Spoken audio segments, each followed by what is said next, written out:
There are two men, and they're having a big argument. They're having a really big argument in a marketplace. And they're just shouting at each other, and it's getting really intense, and they're just yelling at each other, just furious with each other. There's a young boy watching, and he turns to his father and he says, you know, they're yelling at each other, and they've just been yelling at each other intensely and having this intense argument for so long. He says, why doesn't one man punch the other man? Why doesn't one man hit the other man? And the father says to the young boy, he says, because the man who throws the first punch will be admitting that the other man's arguments were correct, right? And I want to dedicate this beautiful story about what it means to invoke and engage in violence, what it means to shut down your opponent, what it means to escalate things to force. I want to dedicate that to the New York City Police Department.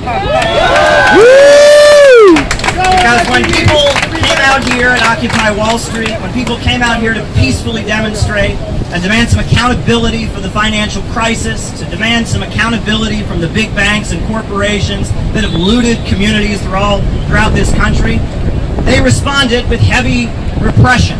And in doing so, they were admitting that we were right. There you go. And if you look at the United States right now, people know overwhelmingly that we were right.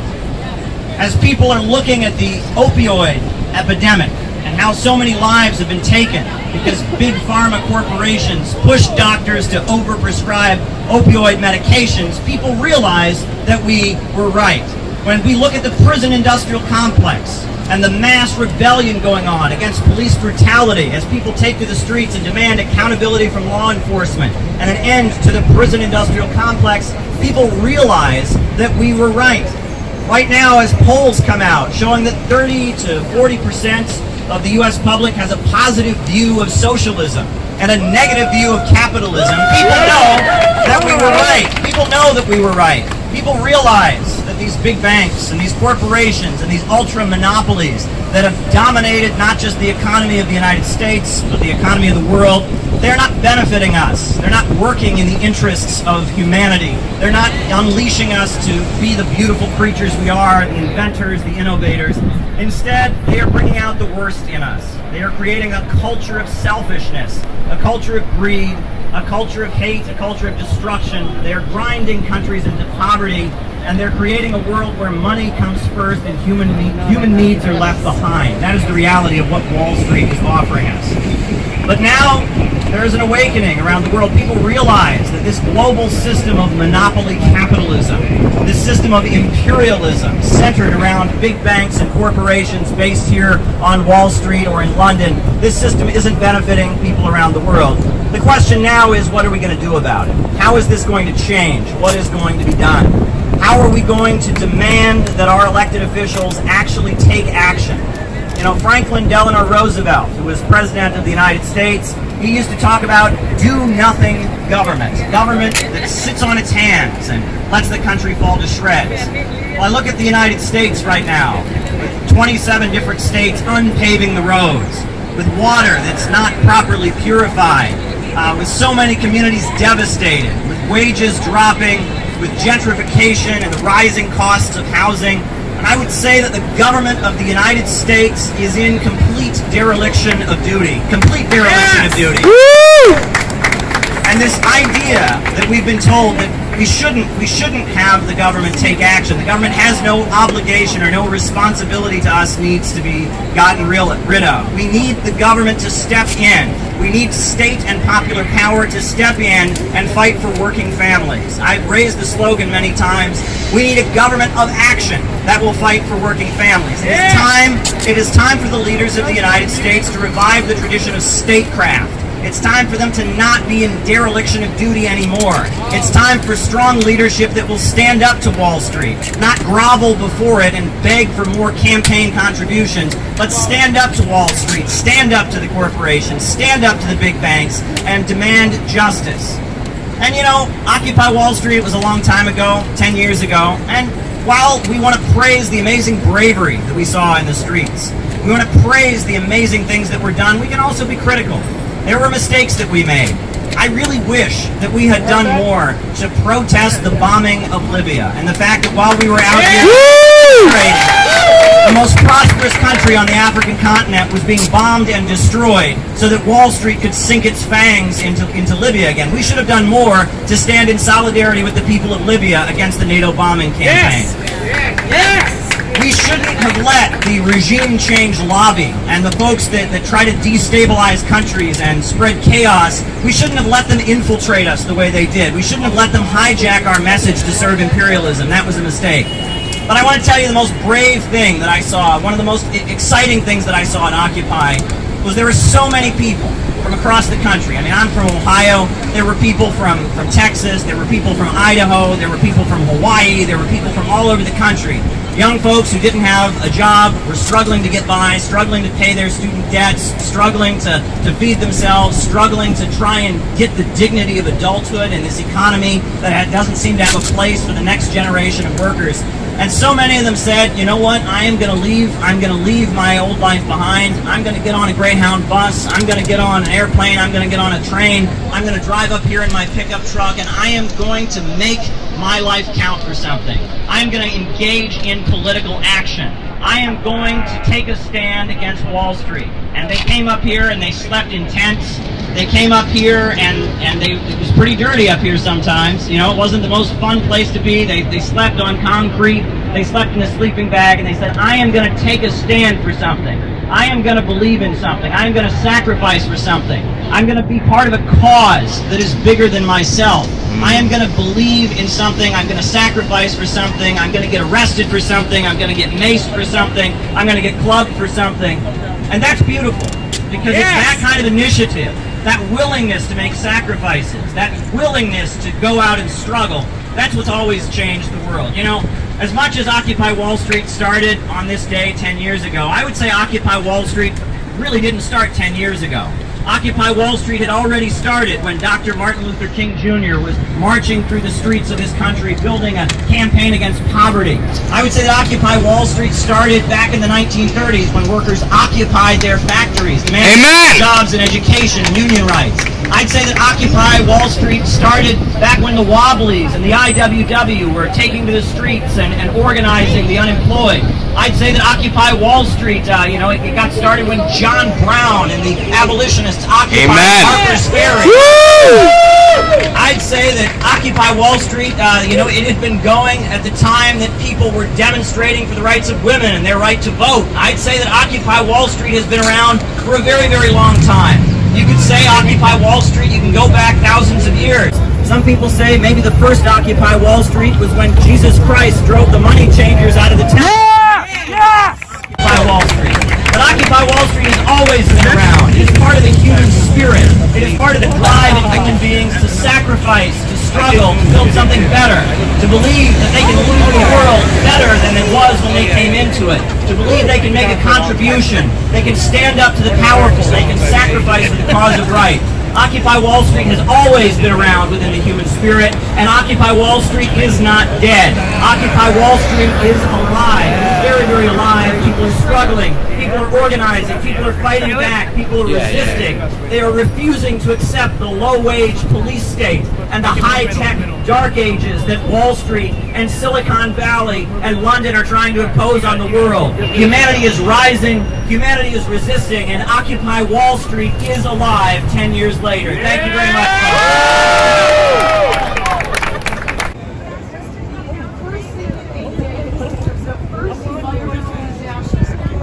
Not only was beavers slaughtered by the billions, but the first real environmental... Now, if you look up at these buildings all around us, before these buildings were constructed, what did the people who built them have? They had a blueprint. They had a blueprint and a plan.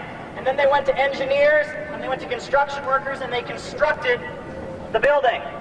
Well, right now, Wall Street and the banker class, the people who actually run this country, they have a blueprint.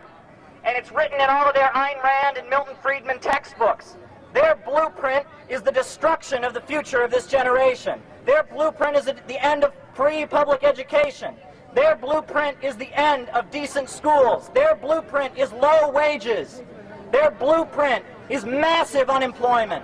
Their blueprint is massive home foreclosures. Their blueprint is massive destruction of the future and the end of the social programs that keep people alive. That's their blueprint, and they're mobilizing around it. They've got their Democrats and their Republicans mobilizing around it. And if we're going to resist their program, we have to learn from the generations in the past who've done it before.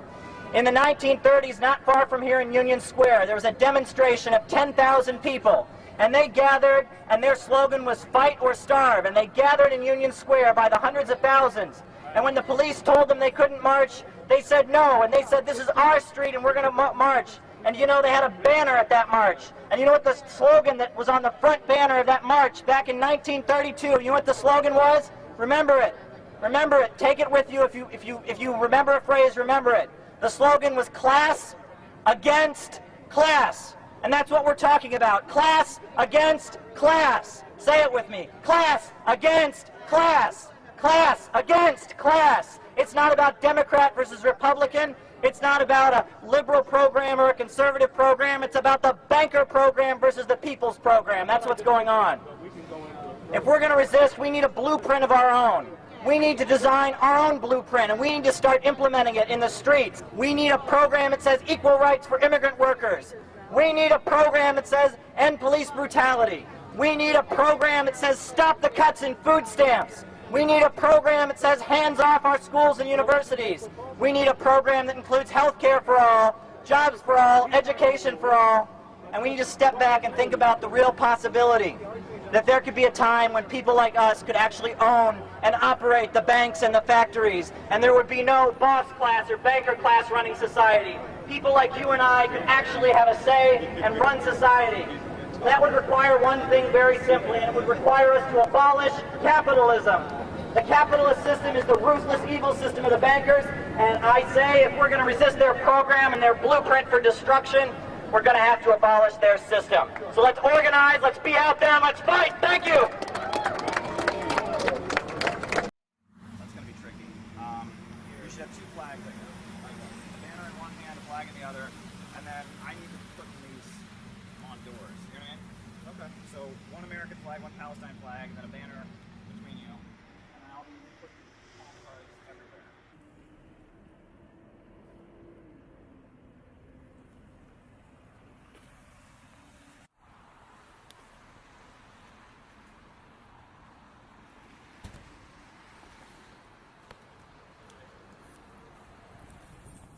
So here's, I guess, the question. I just found out. Yeah, anyway. Okay, alright. We got a guy, Solidarity. How's this? Alright. So we're going to walk around a little bit here downtown. We're promoting a conference that's coming up, an anti-imperialist conference that's happening. Yeah, we're just going to take a walk here. Alright, let's walk. How are you? Yeah! Palestine! Free Palestine! Free Palestine!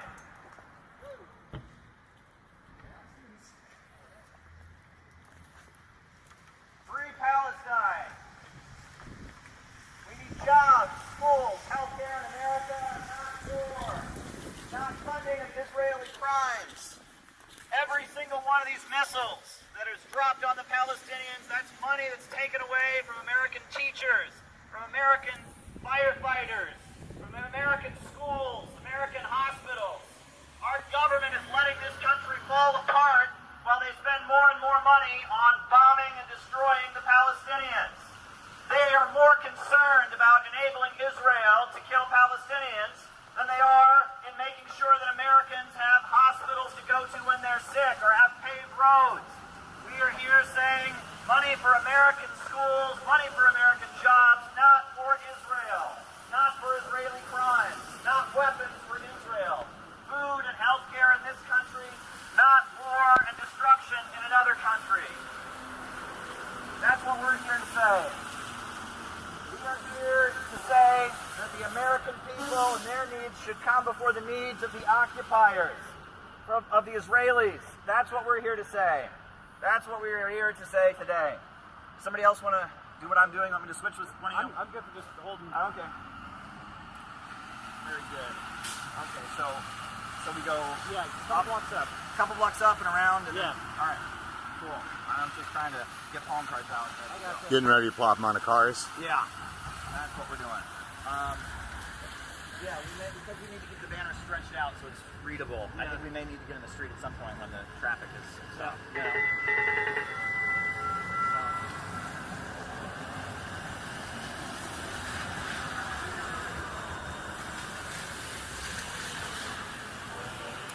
Free Palestine. We don't have enough money to continue providing services for our people right here while they spend more and more money on Israeli atrocities and funding Israel's crimes against the Palestinians. We're here to oppose that. We're here to oppose that. Jobs and schools in America, not weapons for Israel. Free Palestine. Free Palestine. Sucks outside. It does. Go ahead, Noah, just a little bit. Hi, how you doing? Hi. What? I know, Tyson is super here. Oh, no kidding. Yeah. Are you CPUSA? No, we're the Center for Political Innovation. Okay. Yeah. You should check us out. There's a couple of them. We're having a convention. It's our national convention. It's going to be on Saturday in Oregon City. So, a lot of people are coming to town, so it's going to be good. Good to meet you. My name's Caleb, by the way. What's your name? The weather's starting to slightly improve. A little bit.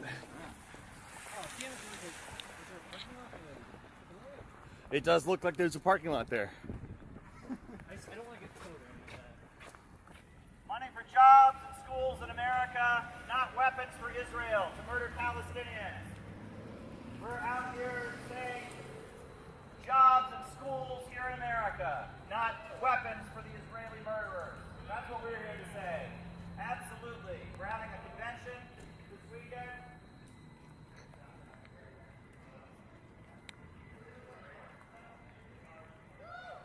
We're out here saying free Palestine. Rotate that way. Free Rotate that way. Palestine. We're here to say that this country could have a whole great future beyond imperialism.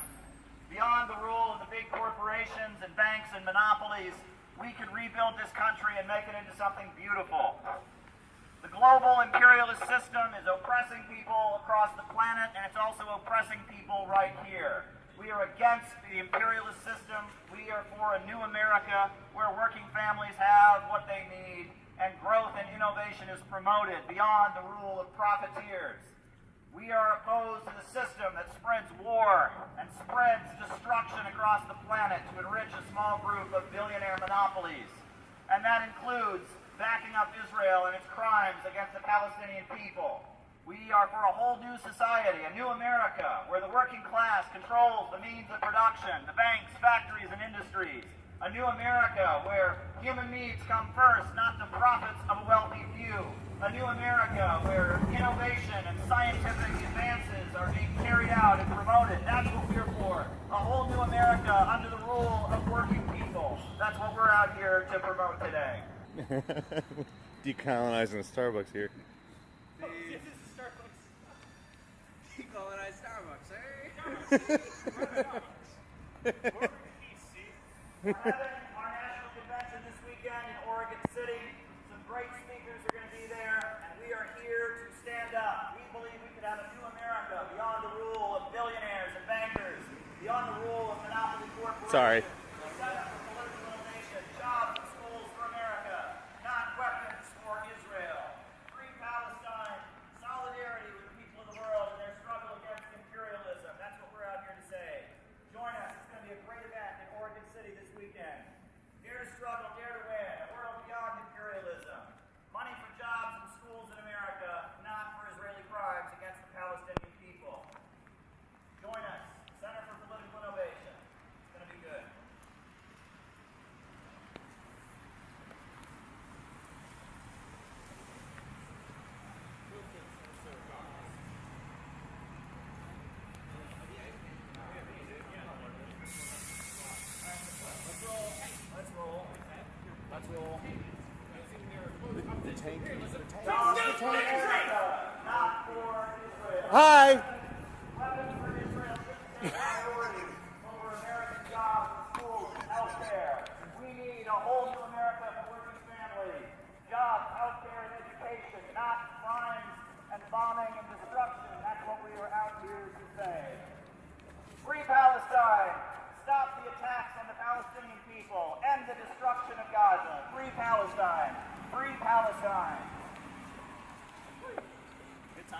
see that guy all mad about tankies? Internet shit. Tankies. Tankies! Did he say Mildred? That's what he said, yeah. Oh my God, that's thought slime. What he's talking about. Where this is real life, it's not his favorite internet show. No one He was, well, he was a whisperer. No one else was caring. They were all just Yeah, they're all just like, yeah, okay. whatever. I'm not. He very much wanted to be the main character. He wanted that to be his moment that he got I said added hi to to the him. MCU. We're out here I go, talking about, hi. We're all out here talking about Gaza and Yeah. talking about internet stuff. We're here today because Joe Biden is going to have a war propaganda show next week. He's calling it a summit for democracy, but we're here to expose it for what it really is, which is a summit of hypocrisy. And we are having our summit against hypocrisy. Joe Biden's war propaganda show about demonizing Russia, demonizing China, demonizing Venezuela, demonizing Cuba, demonizing Iran, and speaking in the name of democracy, when at the very same time they're suppressing our civil liberties over here. They're censoring us on social media. They're empowering the FBI to spy on us. They're violating our civil liberties. They're suppressing third parties. And he wants to lecture the world on democracy. Well, we're here to say we don't want a war propaganda show. We don't want the summit for democracy. We're here to oppose the drive toward war. We need jobs and schools and healthcare and education here in the United States of America. We don't need a war propaganda show. They're spending all this money to fly in leaders from around the world to publicize this war propaganda show to build the case. Our enemies aren't in Venezuela. Our enemies aren't in Iran. Our enemies aren't in China or Russia. Our enemies are on Wall Street. Our enemies are in the Pentagon. Our enemies are among the billionaire multinational oligarchy that's running this country and grinding this country into poverty. That's right. We are here to oppose Joe Biden's propaganda show. We are here to say that it's time to fight for jobs, health care, and education here in the United States. We need a better country at home, not more wars around the world. We reject Joe Biden's propaganda show. We say he is not an American patriot. He is loyal to the big multinational corporations that have been plundering this country and have been grinding us into poverty, destroying American jobs and schools. He wants to send more and more money, billions of dollars into Ukraine. Well, America is falling apart. He wants to provoke a confrontation with China in the Taiwan Straits while America is falling apart. We say jobs for America, schools for America, healthcare for America, not a propaganda show, a summit of hypocrisy, a phony democracy summit to spread war propaganda. We're here to oppose it. On the microphone. Gavin, go ahead. They tell us that all these countries, Russia, Iran, China, Venezuela, are somehow our enemy. But in reality, these countries, I mean, think about China. China has lifted 800 million people out of poverty. That doesn't hurt us. That helps us. Their fight is our fight, and this fight did not come to us. But we say, bring it on! Biden, George Soros, and the globalists, they want war with Russia and China because they are creating an economic alternative to the United States imperialism. Biden and the Democrats and the Republicans are leading us to a nuclear war, which the imperialist powers provoke. They're mobilizing and sending money to Ukrainian Nazis. They're voting to start a third nuclear war with Russia and China. These two parties are driving us towards a new imperialist world war, a war Americans have nothing to gain. They are playing with our lives. They're playing with American lives. The way out is not war, it's peace and development. Defund Ukraine! Defund Ukraine! Defund Ukraine! Defund Ukraine! Defund Ukraine! Defund Ukraine! Defund Ukraine! No nuclear war! No nuclear war! No nuclear war! No nuclear war! We want to live! No nuclear war! I have 2 kids, and I do not want them to die in a fiery death. I just want them to have beautiful, wonderful education, good schools. We need infrastructure. We need more infrastructure. We need to build up our country. No degrowth. No war, Ukraine. We need to stop all movements toward nuclear war. For my kids, for your kids, for all children on this whole planet.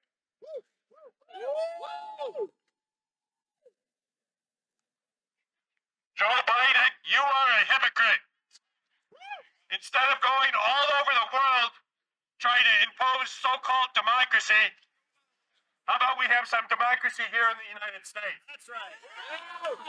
20 years after our genocidal war against Iraq, not a single war criminal has even gotten so much as a ticket. The only people who have been jailed are the people who exposed the war crimes and exposed the torture. It's time to free all the political prisoners, from the left and from the right. Free all the political prisoners from the 1960s. Free the black revolutionaries. Free the January 6th political prisoners. Free Julian Assange. Drop the charges against Chairman Omar Yeshitela and his friends. Right. Hands off No political prisoners in the United States. Do not open your mouth to accuse any other nation of being authoritarian until you clean up your own house, Joe Biden. Stop the hypocrisy. We need regime change here in America. Our enemies are not in Tehran or Moscow or Beijing. Our enemies are in Wall Street and the city of London. Russia and China are not our enemies. Russia and China are not our enemies. Russia and China are not our enemies. Russia and China are not our enemies. Democracy here. Democracy here. Democracy here.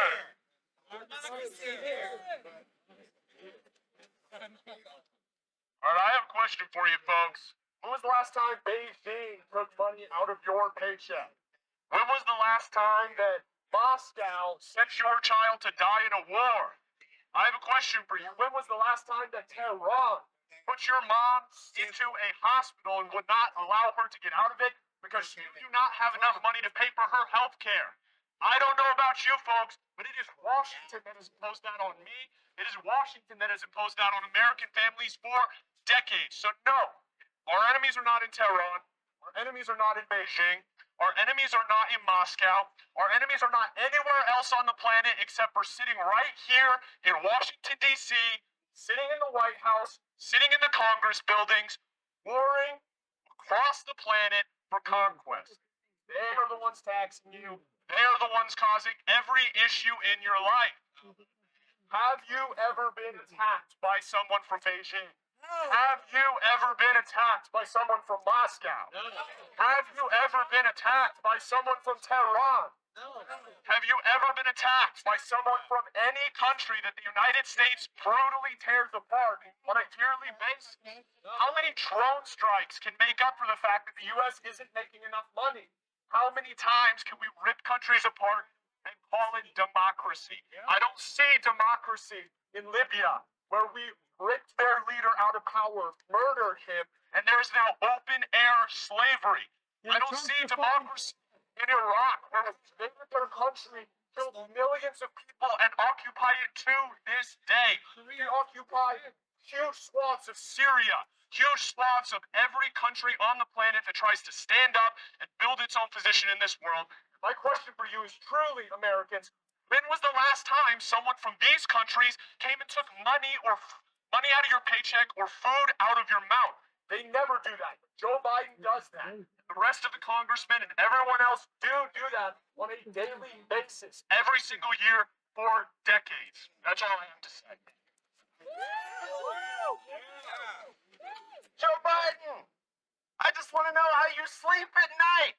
Sending $100 billion of our tax money to the Ukraine when homeless people sleep blocked from your White House. You sleep at night. I was raised in a Baptist church, and that is not what Jesus taught me to do. No! Are you a real Catholic, Joe Biden, or a fake Catholic, Joe Biden? He's a fake Catholic! What are millennials get laughed out of the bank when we try to get a loan for our wife and our 3 kids because we went to college. And instead of forgiving our debt, you forgive the debt of Silicon Valley Bank. The billionaires get their debts forgiven every time, and the working class get kicked in the face. That's right. You nailed Jesus Christ to the cross, and you can nail me up as well. But I will go down telling the truth about your hypocrisy. I pray for you, Joe Biden. I pray you find the Lord, and I pray that you wake up tomorrow and take care of your working class. Yeah. Right. Right. Hell yeah. How did this stop? This was a great moment. June 30th, 2019. The leader of People's Korea and the leader of the United States shook hands. They met, the first president ever to visit the Democratic People's Republic of Korea.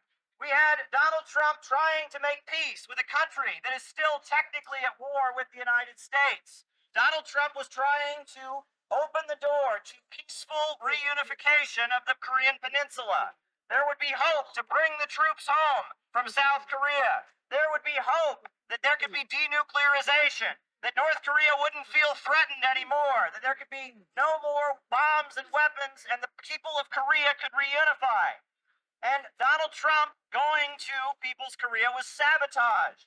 It was sabotaged by John Bolton and the neocons, the same forces that got us into Ukraine, the same forces that are escalating and pushing buttons against China and Taiwan on the Taiwan Strait, the same forces that want World War III sabotaged the peace process on the Korean Peninsula. We're here to say, finish what Trump started. We want peaceful reunification of the Korean Peninsula.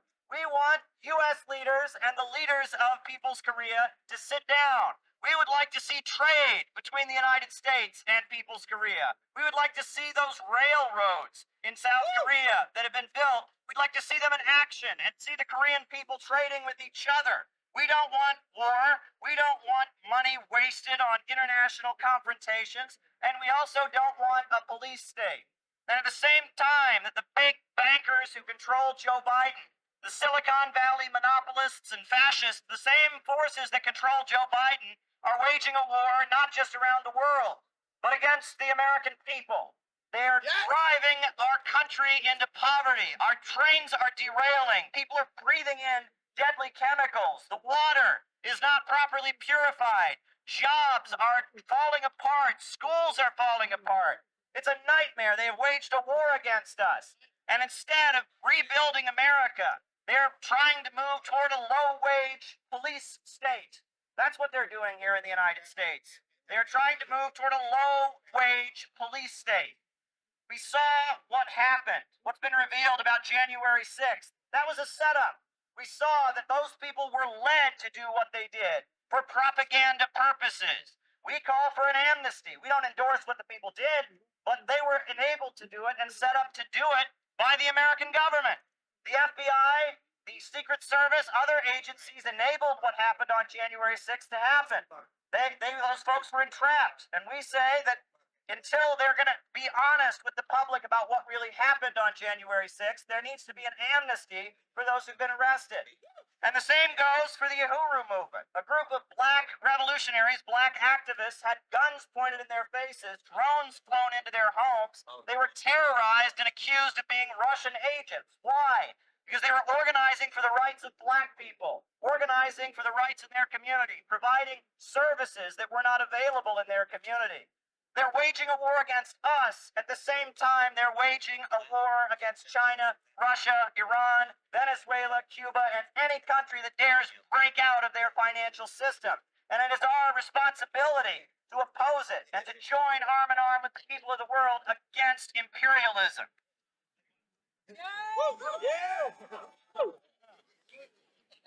No depleted uranium! No depleted uranium! No depleted uranium! No Depleted uranium! I'm here to call out U.S. imperialism. President Joe Biden, stop spreading imperialism. It's wrong to say that Russia and China is all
home from the Philippines. Bring the troops home. No to EDCA.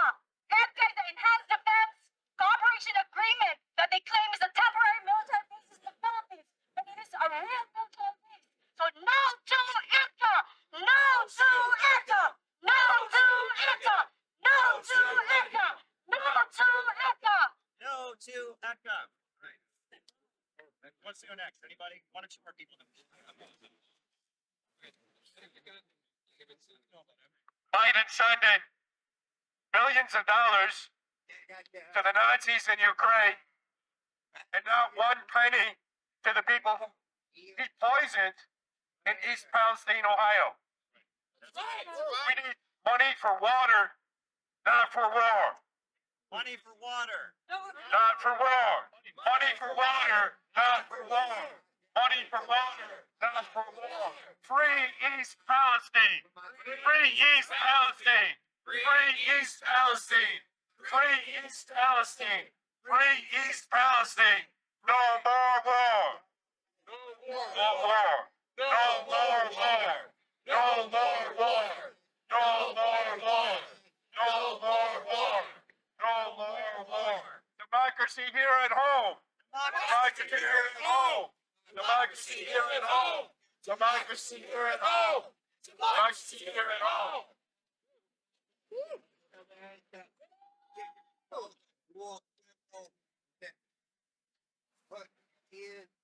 I want to make a point here for those of you in the audience.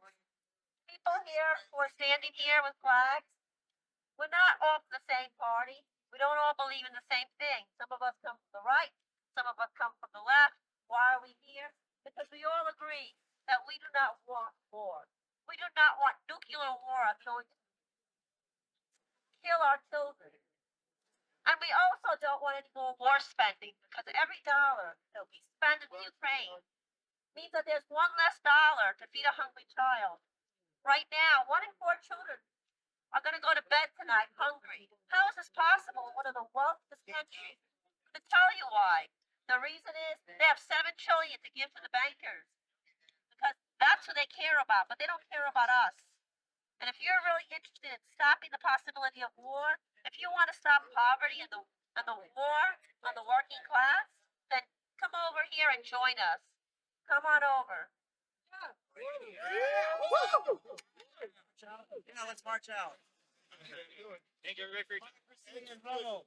Democracy at home. Democracy at home. Democracy at home. Democracy at home. Democracy at home. Democracy at home. Democracy at home. Democracy at home. Democracy at home. Democracy at home. Democracy at home. Democracy at home. The Americans failed with all their capabilities at the beginning of the aggression against Yemen, and today they will fail even more and faster. Marches are taking place worldwide. A sea of demonstrators, you can see for yourself, with many carrying Palestinian flags. A representative of the Houthi movement addressed the crowd, saying that its forces were ready to fight against both Israel and the US. We will support our brothers in Palestine. We tell them they are not alone. God is supporting them, and we are with him too. Today is part of an international mobilization in support of the Houthis. We're here at this rally to support the Yemeni people. The people of Yemen are the heroes of the entire world for what they are doing right now. And we're out here, we believe it, we got signs. We realize the aggression on Gaza and all these crimes are a joint American-British-Israeli action.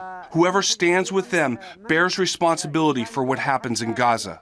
20,000 plus people killed in Gaza as Israel unleashes its horrendous crimes. But the Houthis and Yemen, the poorest country on the planet, they're actually doing something about it. They're turning the ships around. They're saying no ships to Israel until the bombing stops. No ships until there's no more bombing.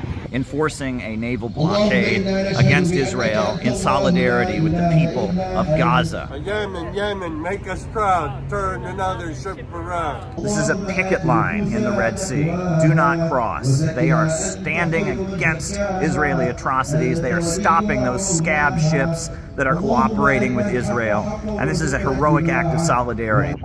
thanks to heroes in Red Sea. Palestine will be free thanks to heroes in Red Sea. Palestine will be free. And if you think about that, I see America in Ansar Allah. This is a group of people that call themselves supporters of God, that believe in economic development. Because they're doing the same thing that the people in the American Revolution did. They're standing up against an international colonial system. And I really want everyone watching now to think about what it means to be an American. What does it mean to be somebody here in the United States of America? Because this is a country that was founded by people from all different corners of the world, endured all kinds of hardship, people from all over the planet who come to the United States of America because they believe that they can get a better life for their family, because they can survive horrendous conditions. Many of them motivated by belief in God and belief that there is a higher purpose and they can build a better life. I have actually here these buttons with the symbol, the official symbol of Ansar Allah on them. And as you can see, you know, one of the things that's very prominently featured on their symbol is a gun. Because part of the Ansar Allah religion, part of the teachings of Zaydi Shia Islam is that every man must have a gun to protect his household. They believe in the right to bear arms. What could be more American than that? In addition, they have a shaft of wheat. There's a shaft of wheat that is perpendicular to the gun. That stands for economic development, meaning that they don't believe in this degrowth environmentalism that's being pushed by the fake left. They believe that they can make a better life for their children, make a better life. They want to use Yemen's oil resources to build up their economy and raise their people up from poverty. No war with Yemen! No war with Yemen! No war with Yemen! People in one of the poorest countries in the world, in the mountains of northern Yemen, the Ansar Allah movement, the followers of Hussein al-Houthi, the poorest people in the world are standing up and fighting back. They have picked up a gun and they are fighting for their people. The Yemeni people will not tolerate any American intervention or guardianship. We are ready for confrontation. The aggression against Yemen has been US-led from the beginning. We are prepared for everything. We realize that if we do not make a sacrifice now, we will later when we are oppressed and defeated. You know, the Bible says that the last shall be first and the first shall be last. And if you think about it, if you think about what's happening in the world now, Yemen, one of the poorest countries in the world, is making itself heard all over the planet. The Houthis are heroes. If the American people knew what they were doing, right, they would be supporting it.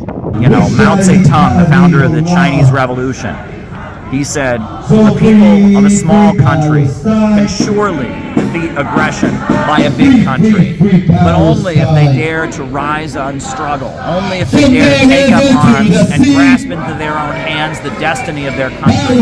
And the people of Yemen have done that. If the American forces present in the Red Sea commit foolish acts against the Yemeni people, whether against the Navy, against Yemen in general, or against Yemen's interests, the Yemeni people will not stand idly by, and the armed forces will not stand idly either. American naval units will become targets, along with those who support and back them. What we're looking at today is another miracle in the Red Sea. Pharaoh didn't learn his lesson the last time. And if Pharaoh Biden sends American troops to try to fight in the Red Sea, he's going to meet the same fate as the hero in the Old Testament did. If you truly love America, if you truly love everything this country was meant to stand for, when it emerged as a revolution against the British Empire, you should love the Houthis right now. You should love the people of Yemen and admire them. They are standing against the Atlanticist system, this global system of free trade. They are stopping that free trade. They are stopping the ships. They are standing for economic development.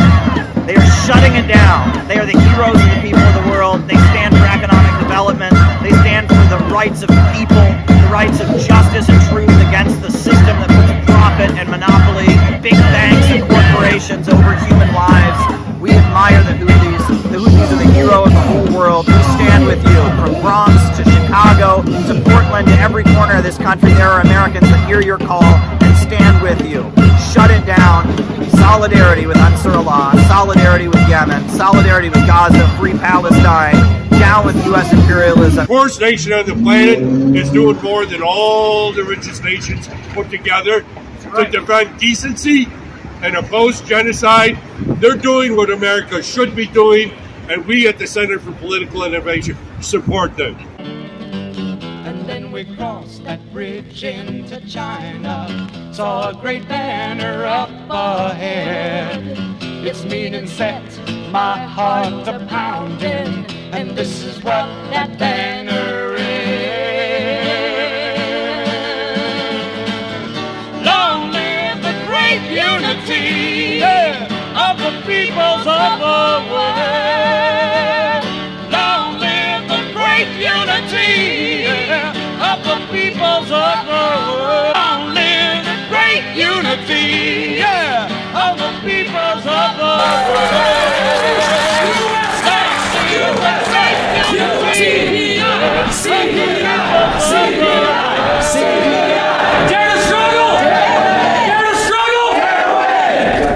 The government of Sana'a, because it makes its own decisions, isn't hostage to the American colonial project and has witnessed the atrocities of the American Zionist colonial project. The world, if it continues to watch the heinous crimes in Gaza and Palestine, will pay a high price in the future. Because this is the message of the new colonial project. Whoever stands against it will face a fate similar to that of the people of Gaza.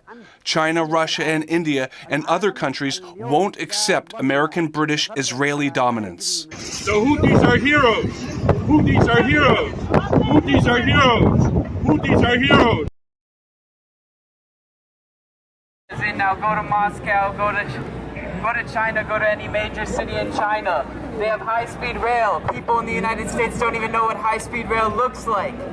How are we supposedly the most wealthy country in the world, but yet look at the state of our infrastructure. Look at the state of our society and our culture. We're in rapid collapse. Why don't we actually work together with Russia? Why don't we actually work together with China? Wouldn't that be a good thing, considering that they have nuclear weapons, considering that we're getting to a point where we have space weapons, cyber weapons. A World War III would mean billions and billions of people dying. Why are we engaging in these kinds of activities that are going to push us to war with a nuclear power? Now is the time for us to stand together with the Russian and the Chinese people, together with the so-called third world countries, and we should be building up America, we should be building up the world. In other words, we should be making America great again, we should be making the world great again. And that is the responsibility of the American citizens to say this war does not suit our interests.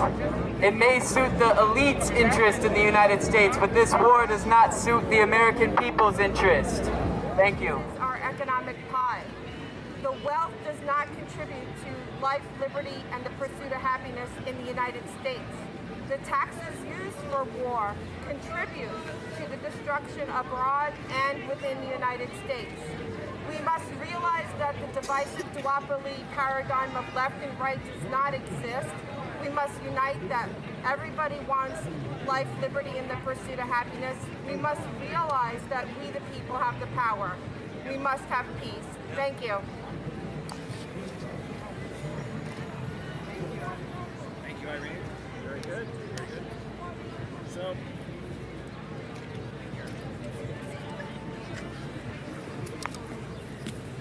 So I don't know if people are aware, but this sign refers to the Uhuru movement. These are 4 African-American activists from the African People's Socialist Party and the Uhuru movement. They are facing 10 years in prison, charged with being Russian agents. All they did was speak up, all they did was have some Zoom calls, and the American government wants to throw them in prison for 10 years. For speaking up, for exercising free speech.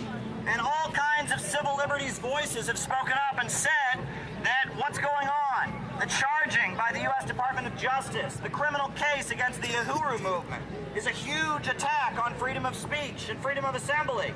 If they can charge them just for having some Zoom calls and, writing some articles about Ukraine, if they can make that a criminal offense, they can come for you. They can shut down our civil liberties. So we're saying, hands off Uhuru. Drop the charges. Hands off Uhuru. Drop the charges. Hands off Uhuru. Drop the charges. Hands off Uhuru. Drop the charges. Hands off Uhuru. That's right. Freedom of speech in this country is under attack. cooperating with the FBI to shut down certain political views, whether it's the threats on the Uhuru movement, whether it's the censorship that's going on, they are coming for our civil liberties. And at the same time they're coming for our civil liberties, they are also taking us toward a new world war. We've got a sign here that says peace with Russia, peace with China, no World War III. World War III is not a joke, it's a nightmare. It's a nightmare. We're here to stand for peace. We're here from the Rage Against the War Machine demonstration. We're here from the Libertarian Party. We're here from the People's Party. We're here from the Center for Political Innovation. A wide variety of perspectives here to say we do not want World War III. We must stop World War III. We must stop World War III. We must stop World War III. We must stop World War III.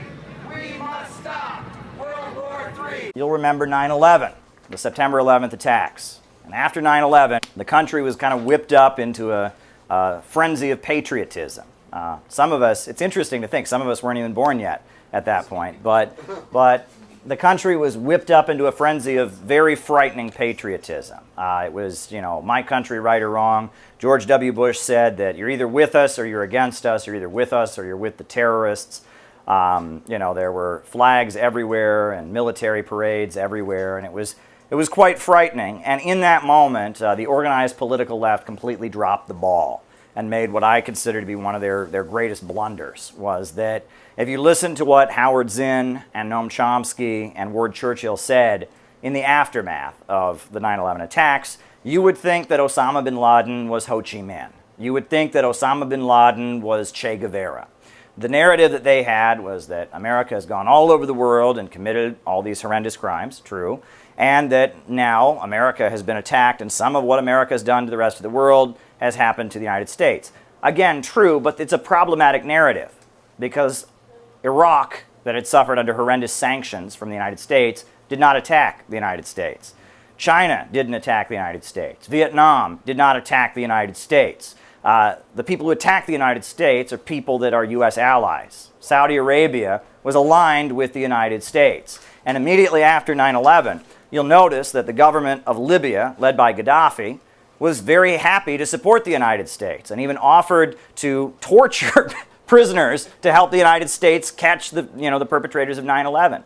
And the Syrian government was also said, wow, we've been fighting al-Qaeda types for years, and the Saudis have been trying to overthrow us for years, and we would like to help you. And Iraq supported the United States, and Cuba supported the United States. And many countries around the world said, my goodness, we've been dealing with these extremists and fanatics that the USA has been backing against the Soviet Union and against independent and nationalist governments around the world. And now these extremists, kind of like the Contras of Nicaragua, kind of like other extremists the USA has backed around the world, now they've turned around and attacked the United States. So maybe for a moment we can get the United States to understand how bad these policies are of arming these extremists.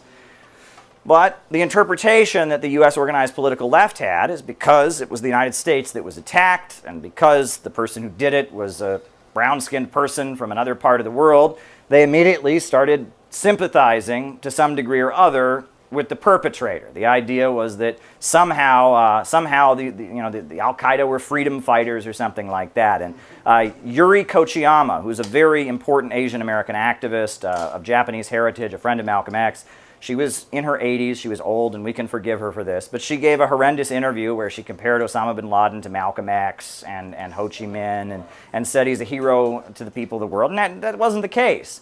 And you can understand why that message to average Americans didn't go over so well, right? And if the country's just been attacked and people are fearing for their lives and there's hysteria about terrorist attacks, if the message of the left is, well, we deserved it, we're the bad guys, we're the terrorists, you can understand that especially in the age of very simplistic, watered-down politics, where everyone has a very short attention span, the response of people to Noam Chomsky, to Howard Zinn, to Ward Churchill was a hostile one. It was an unfriendly one because they said, look, we feel like we're under threat, we feel like we're under attack, and the organized political left is telling us basically that we deserve it and kind of making statements that imply somehow the people who did it are heroes. You can understand why the left was isolated. And when Bush when Bush, coming out of 9/11, attacked Afghanistan, he had something like 90% approval ratings for his invasion of Afghanistan. And the organized political left was pretty isolated. Now, the invasion of Iraq was much less popular. Europe opposed it and other forces opposed it. Iraq had nothing to do with the 9/11 attacks, so there was widespread opposition to the war in Iraq. The country at the time of the invasion was about 50-50. But there was a lot of confusion on the left because they had this narrative of we are going to speak truth to power. There was a lot of religious pacifism, a lot of candlelight vigils, and a lot of that settlers mentality that average Americans are the enemy. And Ward Churchill, who was the leading Native American scholar, who became kind of a target of Fox News during these years, Ward Churchill, he wrote his essay, Some People Push Back, where he talked about how he said 9/11 was horrendous, but it logically makes sense because of the U.S. sanctions on Iraq that killed all these innocent people. What would you do if you're an Iraqi? What can you do to wake the Americans up? Well, the thing was, Iraq didn't attack the United States. So, I mean, it's a fallacious essay. And the essay blames average Americans. It says, average Americans know the U.S. government put these sanctions on Iraq as killing people. They're not doing anything about it. And it referred to some people in the Twin Towers as little Eichmanns, compared them to, it was a horrendous anti-populist narrative. But it comes out of the 1960s. This is the 1960s political narrative. This is the weather underground that thinks average Americans are pigs. That's how they responded to it. And Ward Churchill, it should be noted, the leading Native American scholar, and he wrote these essays after 9/11 that made him kind of a target for Fox News and the conservatives. But he's also, he was the main effort, one of the main ideologues of Native American support for the Contras in Nicaragua. And he actually went to Nicaragua to work with the Contras against the Sandinistas in the 1980s, published essays justifying Native Americans collaborating with the CIA against the socialist government of Nicaragua. So it kind of makes sense that his analysis of this would be a kind of a wacky and weird one. You can disagree with the Israeli government, but you can't call for genocide. That moves into anti-Semitism, and that should be something that we actually speak out on and make very clear on every single campus. When it comes to the ongoing bombardment of Gaza, U.S. officials don't see a problem. They say no evidence of genocide. Carry on, Israel. However, the protests against Israel's bombing have gotten a lot of scrutiny. Despite the involvement of plenty of Jewish students and plenty of statements otherwise, U.S. officials insist that there's probably a way these protests are somehow a form of coded anti-Semitism. And the ongoing police crackdown on the protesters has highlighted the inconsistency of U.S. officials and their rhetoric about human rights and freedom of speech.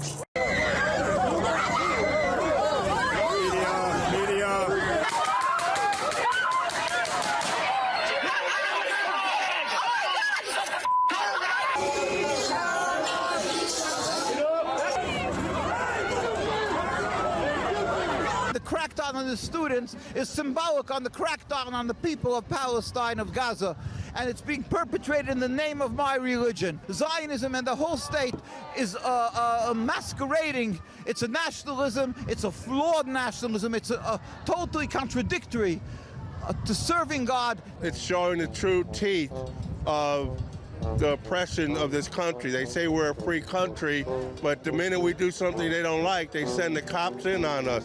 If that's not fascism, I don't know what is. It shows, what did Gandhi say? Gandhi said, first they ignore you, then they laugh at you, then they fight you. We're at the fight you stage. You know what comes next, then you win. So, they're afraid. It shows their fear. Imagine that these protests were happening in China or Russia or Iran. U.S. media would be singing their praises and condemning the crackdown.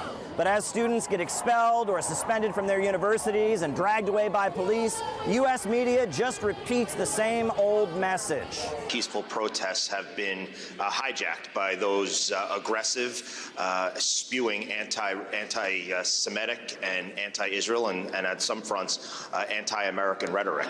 These folks took over building. They hurled anti-Semitic comments. It's just a sad testament to where our higher education institutions are. It's an organized mob trying to ensue chaos and breed anti-Semitism. So, of course, now we hear about George Soros, the notorious globalist billionaire who's reportedly funding some of the pro-Gaza mobilizations. These are funded by many of the same outside groups like George Soros, other dark money groups that support Antifa and other riots that we've seen in our American cities in the past few years. George Soros has been funding protests across the world in places like Ukraine and Yugoslavia for years, and generally bringing it up and talking about the Open Society Institute or the various NGOs that fund demonstrations and regime change operations gets you dismissed as a conspiracy theorist in Western countries. But now that the protests against Israel's bombardment of Gaza are taking place, suddenly the activities of Protest Incorporated are being brought up with outrage. With protests against Israel's bombing of Gaza growing around the world, with encampments and demonstrations happening on an almost daily basis, reflecting what is majority sentiment around the world, at this point, American officials are having to unexpectedly rework their script about protests and human rights and oppressive regimes. Looks like they're getting a little bit of their own medicine. Time to wake up and smell the ashes. Caleb Maupin, RT, New York. In a few days, Joe Biden is going to have a democracy summit. And his democracy summit is about spreading war propaganda and lies. Trying to build the case for war against China, trying to build the case for war against Russia, trying to build the case for war against Cuba and Democratic People's Korea and all the socialist countries. They have backed brutal regimes and dictators all over the world. They've backed death squads and murderous counter-revolutionary terrorists. They have backed extremists all over the planet, and they justify it with propaganda about victims of communism. Over 400 medical facilities and hospitals in Yemen have been bombed as a result of the Saudi-led coalition. I just came from Yemen a month ago. I was there for the last 8 months. I saw the people struggling to survive, struggling to feed their families, struggling to get their health, to get health services, struggling to get water and electricity, struggling to get the bare basic rights as human beings. And all the suffering I saw wasn't done by nature. It was done by Saudi Arabia and their coalition. They are the one who created this crisis, and they are the one who can't stop it. Today is the 3rd anniversary of the school bus that was bombed by Saudi Arabian coalition and killed 51 people. 40 of them were students. They were children. It's a terrible mistake. No, that's not. You know exactly what you're doing. When you blackmail and bomb thousands of civilians and put millions of children in the brink of starvation, you know exactly what you're doing. When you bomb weddings, funerals, hospitals and schools, buses, you know exactly what you're doing. In the end, to the American I say, the bombs drop overseas fall in your heads. To the Saudis and Emiratis and whoever supports them, I say, you fear us. You can't bomb, you can't shoot, you can't oppress, but you cannot defeat us. In the end, fascist, imperialist, colonists will lose, and you know it. And to you who came out today, I say, do what you have to do. Never stop fighting for justice. Believe in yourself. You are not alone. There are more of us than there are of them. Thank you.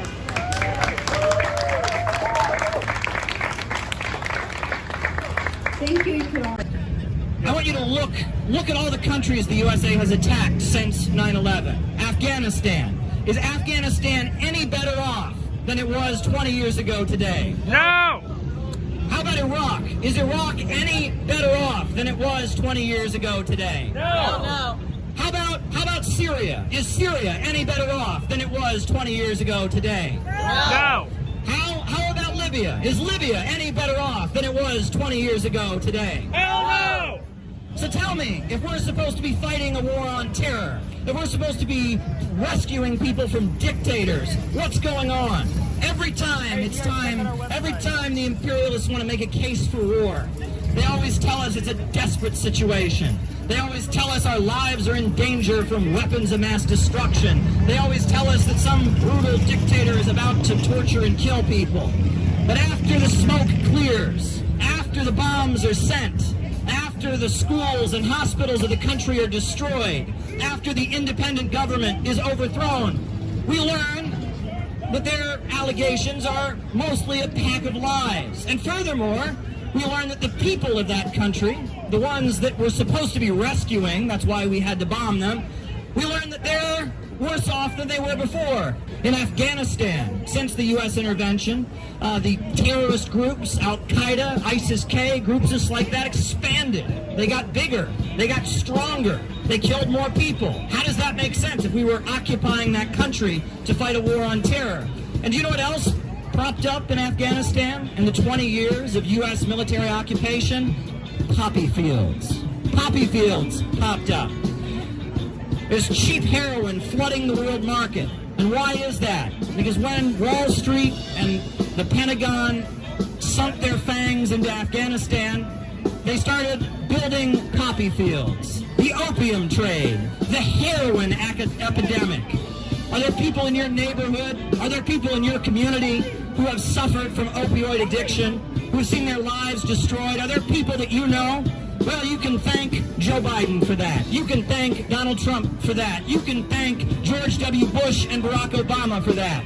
Because the whole 20 years that the United States was occupying Afghanistan, the poppy fields got bigger and bigger and bigger.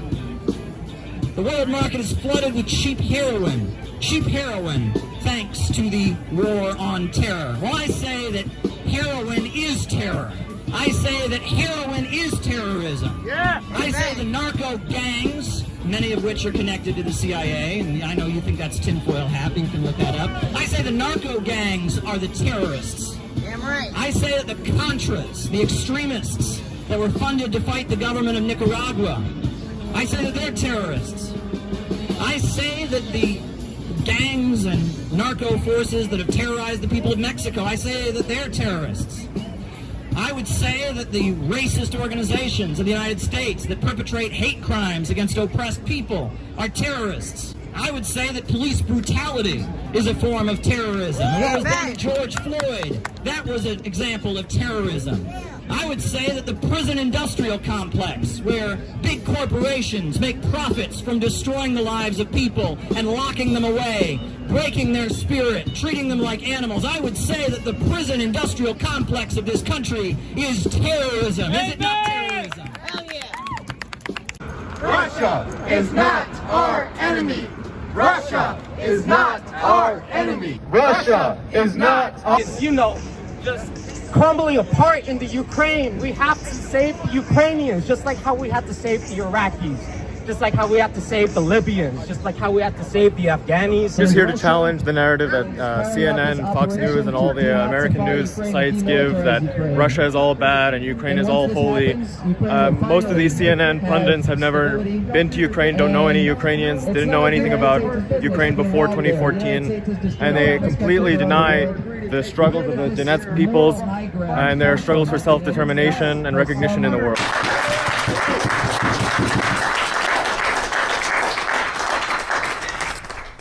When you think about the Abraham Lincoln Brigade, that points to an aspect of our movement that it's really important to understand. There's a famous writer named Sherwood Anderson. You ever heard of Sherwood Anderson? He wrote Winesburg, Ohio. He was a novelist.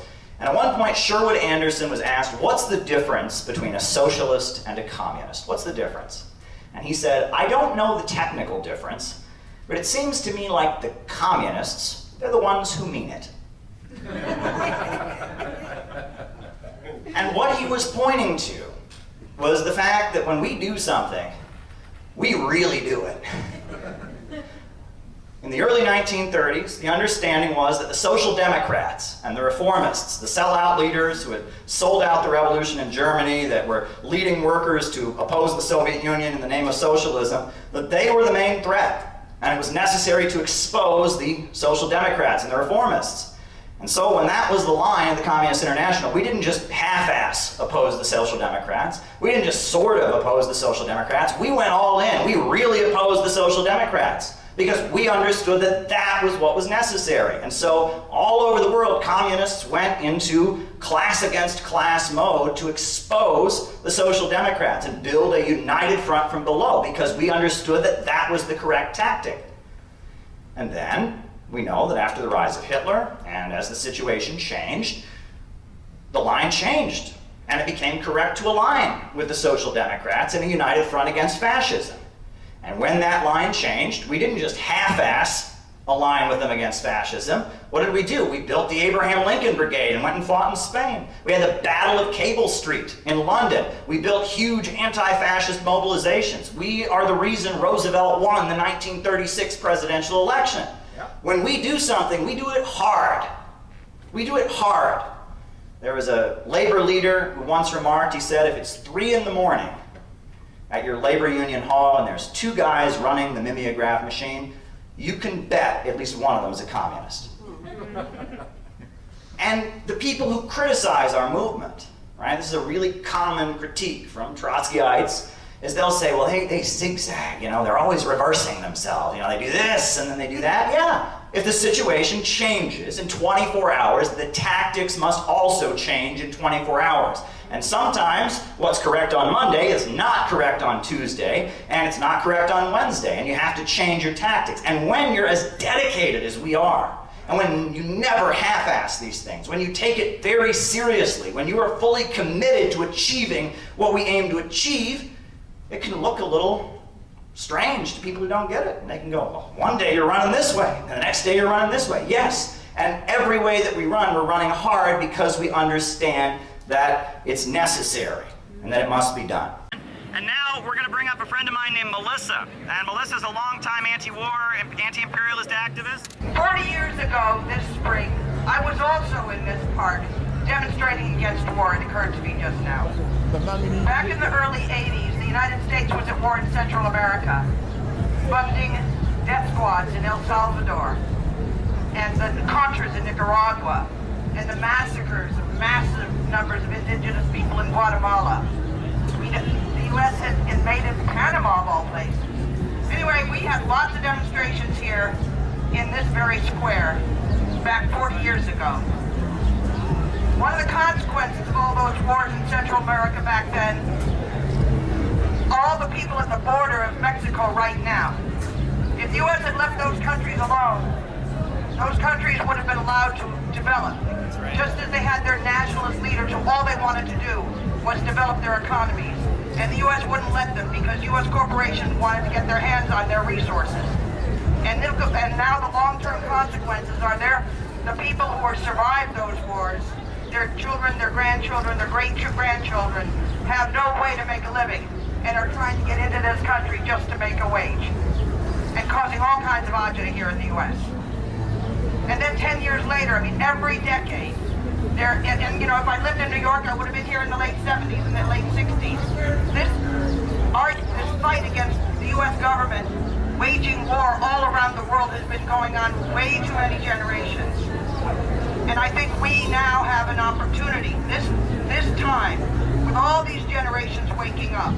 This time it isn't just us old anti-war people from back in the day. It's a lot of young people, it's middle-aged people, it's all kinds of people who can't help but notice what bullshit is going on, both domestically and abroad. That none of this makes any sense at all. And this time it's much more dangerous in terms of the possible catastrophe. That we're on the brink of actually blowing up the whole world. Our government is. Our government. So, it's a beautiful afternoon. Whether you have time today to join us to walk up to the UN or take the subway up there, a lot of religious people are gathering to try to get people to wake up to the danger of World War III. If you don't have time, if you have time to join us, please do. If you don't, pay attention, please. Pay attention to the next time you hear about an anti-war demonstration or any kind of activity where you can go out and help people understand. We all have to do something, each one of us. Thank you. All right. Thank you, Melissa. Thank you, Melissa. Now I'm going to introduce my friend Theo Talcott, and he's with the People's Party. He's going to give us some remarks as well. The People's Party is an important organization. It was Bernie Sanders supporters who got tired of the Democratic Party and their pro-war, pro-big business lies. Theo Talcott, People's Party. All right, what an honor. It is, we're here to stand up against the war. Yeah! We're trying to reach the people who are selling things.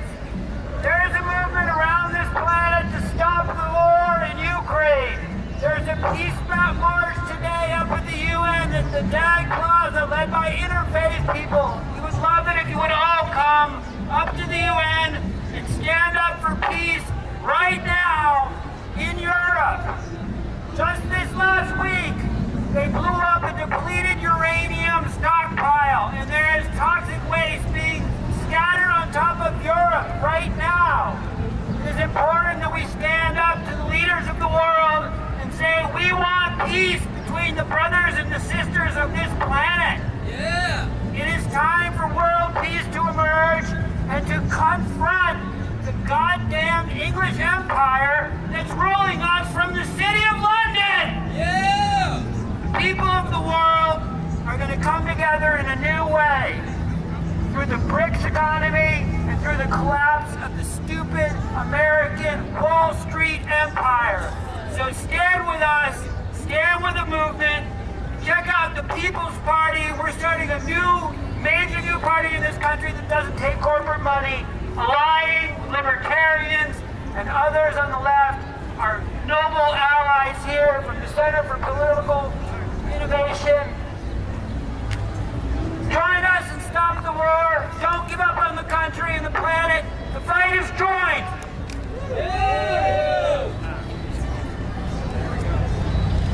So, we have another friend from the People's Party who's going to join us. This is Erebos from the People's Party, and he's going to give us his remarks as well. So, go ahead.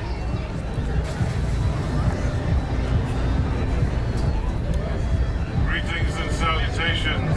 I'm Erebos Absalomashtu, E for short, from the People's Party.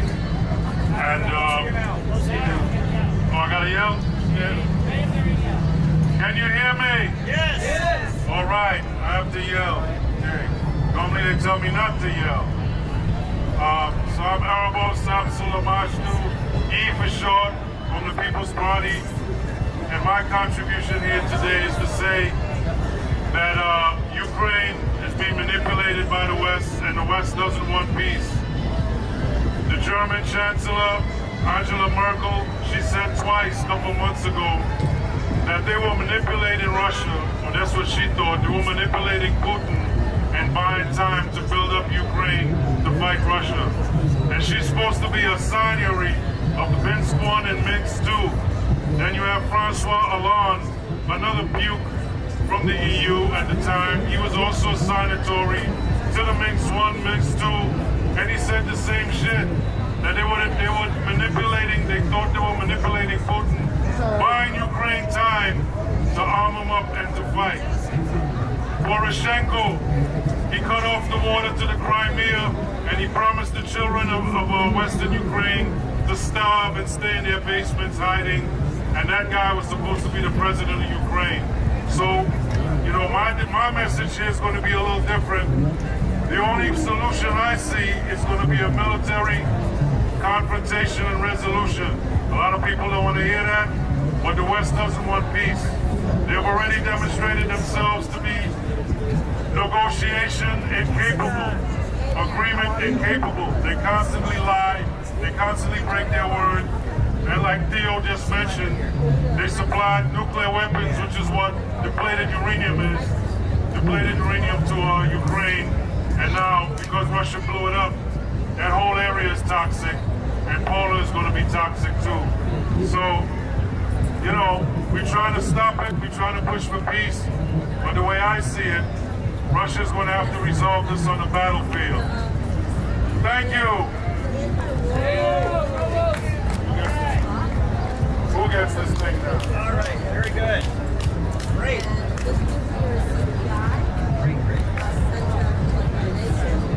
Yeah, we have a lot of different guests here who are joining us. This message of anti-imperialism, anti-war, trying to stop the low-wage police state seems to have attracted quite a few people. We have quite a few different guests who are joining us today. So I guess next I guess we'll hand the microphone back to Irene. She can make some more remarks on behalf of the Libertarian Party. This is Irene, the chair of the Delaware Libertarian Party, here with the Mises Caucus and Liberty Space.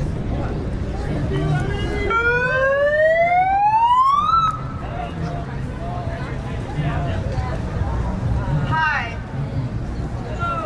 Hey. They told you that war economy. Except it's a lie. Why? War destroys buildings and people and lives and hopes and dreams in the Ukraine right now, funded by American imperialism and the military-industrial complex. But war also destroys our own economy because we produce bombs and we send men to die, and we do not increase our economic pie because we could have used that money to start small businesses, successful small businesses that would have nonprofits, that would feed homeless, provide housing, community-based Austrian economics and libertarianism, where true competition and true informed communities do what's right for their individual communities. But no, we are going to send billions upon billions of dollars so that the military-industrial complex can make money. Over what? Why are humans killing each other? Well, humans have been killing each other since the beginning of time. Why? Well, because we're slightly smarter apes, it seems to me. We think that we're sophisticated, and I'm so sorry to interrupt your Memorial Day weekend so that you can have your hot dogs and hamburgers and go to your beach house while we celebrate, apparently, the death of many, many, many troops that go to war over what? There is no reason for humans to slaughter each other on the battlefield. We should be discussing our ideas, and we murder each other for no reason, and we ruin our own lives. We need to realize that humanity must take control of its own destiny as we are on the verge of nuclear Armageddon. Well, how do we do that? Well, you need to realize that the good versus evil and the us versus them mentality is bullshit. You are not a Republican or a Democrat. That's ridiculous. Most people want what? Food, water, shelter, love, community, and to be productive. We don't need to argue over all of these divisive, debauchery topics because all they're doing is dividing and conquering. I am here with people from the right, the left, the middle, as a representative of the Libertarian Party, as a co-founder of Liberty Speaks, as a mother and a woman to tell you that we the people have the power. We need to remove all of the legislators and all of the executive branch that participate in the military-industrial complex's control over our government. We need to completely destroy the pharmaceutical-industrial complex that gave us COVID tyranny.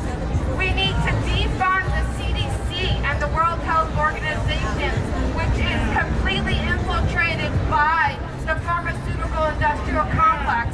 Why? Because it's all the same thing. It's all regulatory capture. It's all crony capitalism. It is all the foxes in charge of the hen house. It is all the same thing that we the people seem to completely ignore the fact that we are having our Constitution shredded. Wake up, get involved, do something, and hug a friend. God bless, and may peace be with you.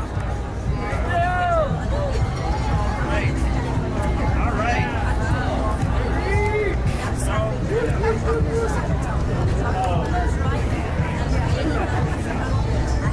So we're having a little bit of an open mic here while we wait to get ready to march up to the UN. We're letting different people come up with different perspectives. I do want to make sure that people know that we are here because we don't want World War III. We are here because we don't want a low-wage police state. And that sign that says, "Hands off Uhuru," that is referring to a very dangerous case that is taking place right now. There are 4 black revolutionary activists who are facing criminal charges. They're charging them with being Russian agents.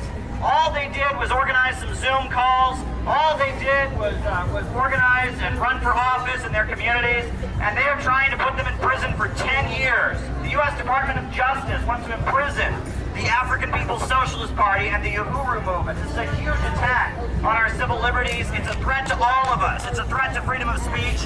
Hands off Uhuru! Hands off Uhuru! Hands off Uhuru! Hands off Uhuru! Hands off Uhuru! Hands off Uhuru! Hands off Uhuru! Hands off Uhuru! Hands off Uhuru! Hands off Uhuru! Hands off Uhuru! Hands off Uhuru! Free speech now! Free speech now! Free speech now! Free speech now! Free speech now! Free speech now! Free speech now!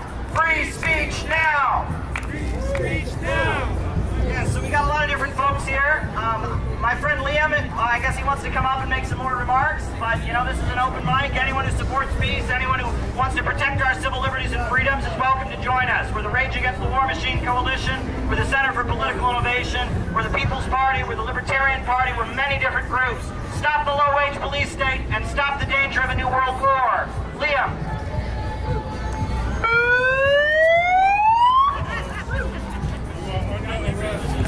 Hello. Now, I know everyone still remembers the pandemic, and I remember at the beginning of the pandemic, I took the time to read this one book. It was called The Fourth Industrial Revolution. It's by a man known as Klaus Schwab. That man also wrote a book. It was titled The Great Reset. And I was reading this book and I was analyzing it, and I was thinking about what the future is going to be looking like, what's going to happen after the wake of this pandemic. And then I was going on YouTube and I wanted to look at some of the videos that Klaus Schwab's organization was putting out. One thing that they predicted was in the future, me and my generation are going to own nothing and be happy about it. That's what they told us. We're going to own nothing and be happy about it. Now, growing up, my parents always tried to teach me that, you know, if I worked hard and I tried my hardest and I did the good, that I would be in a better place because of it. They told me that that was what the United States was about, was building us up into a more perfect union. Never did my parents sit me down and tell me, you're not going to have as much money as mom and dad, and you're not going to have a home like mom and dad because Klaus Schwab wants to take it away. Because BlackRock has a right to make money off of homes, but you don't have the right to live in them. And that is the message that we are out here opposing today. Me and my generation are fed up of having our future sold out, of being told that we're going to own nothing and be happy about it, of being told that all of our money that we're ever going to earn is going to be taxed to go sent to fight wars, to blow up Somali children, to blow up Yemen, to blow up. Now they're even stupid enough to think that we want to send money to blow up China, a country with nuclear weapons, and a country that is actively building up the world, researching nuclear energy, building hospitals, building high-speed rail. And they want me and the young people of my generation to join the army and die so that they can make more money while they're telling us that we're going to own nothing and be happy about it. I am sick of that bullshit, and that is why we're out here and we're saying that we are going to build our country. We are going to build the world by working together with Russia and China, no matter what the establishment tells us. If the establishment tells us that we're going to own nothing and be happy about it, we're going to march out in the damn streets and we're going to say that we are going to own things, and we are going to be happy about it, and we're not going to fight your foreign imperialist wars anymore. We're going to claim this country as our own again. We're going to go into Wall Street like Jesus went into the temple and tell them to get the hell out of here.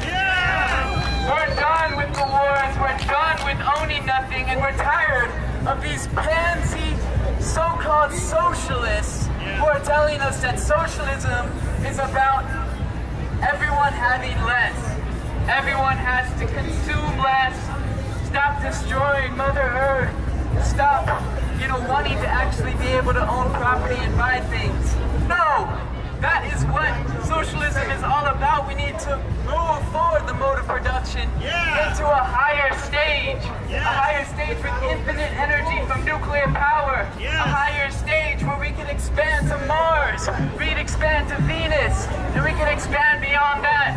We can farm asteroids. We can be the most wealthiest generation and the wealthiest period in human history. But it all depends on if we could drain the swamp and get these imperialists the hell out of here and say no to our wars. They know that the contradictions are getting too strong. They know that the American people are tired of having their savings and their lives ripped away. And they're scared about that. And that's why they want you to be mad at Russia and China. They want you to be mad at Russia and China instead of the looters that are sitting not very far from here on Wall Street, who are actively getting bailouts in the billions, arguably even in the trillions, for their gambling debts. That's what we're here against, and that's why we're taking a stand for freedom of speech. Because they're going after the Emperor movement and anyone who stands against the imperialists, because they know we're a real threat that's rising. They know we authentically represent the American people. They know that the American people are ready for a change and ready for an end to the wars. And that's why they're cracking down on our First Amendment. They're cracking down on our Fourth Amendment. They're cracking down on all the civil liberties we know and love. So that's why we're here, and thank you, ladies and gentlemen, for being here. Support the Uhuru movement. Thank you. Now is the ideal time to do what the Communist Party understood their job was back in 1948. To fight for an anti-monopoly government, an anti-war government. Now is the ideal time to be doing that. However, most socialists, most leftists in America are not doing that. Instead, they are doing the opposite. They are fighting for the big monopolies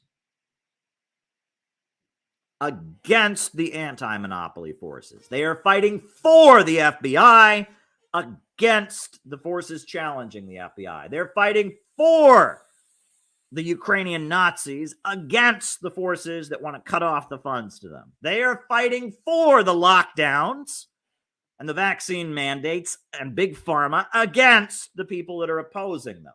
They are fighting for the low-wage police state against the working people who don't want to be degrown. They are fighting for tech censorship and for Silicon Valley against the American people who don't want to be silenced.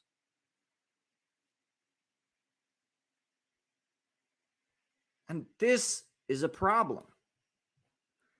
And the lead up to the vitally important demonstration coming up on February 19th makes this so abundantly clear. I want to thank the great Tyler McConnell for discovering this. Tyler McConnell discovered how you can tell what side the Silicon Valley fascists are on. This is Tyler McConnell's this is his screenshot.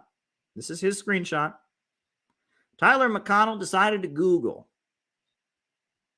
the Rage Against the War Machine demonstration. Try to type into Google, see what comes up. This is what comes up.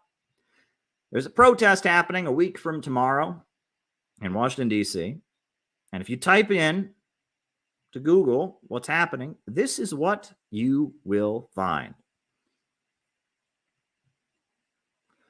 The first article that comes up is from Black Agenda Report. Why the Rage Against the War Machine rally is anti-war so white.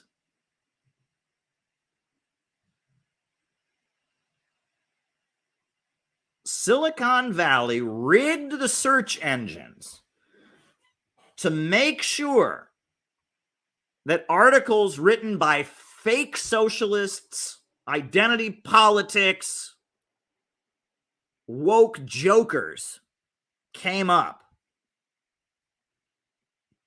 This is not accidental. We know that they rig the algorithms. They rig the search engine results. Black Agenda Report has decided that everyone who goes to this rally is a big fat racist. Oh my God, they're racist. And it just so happens that the Silicon Valley fascists, Bill Gates, Mark Zuckerberg, agree with Black Agenda Report.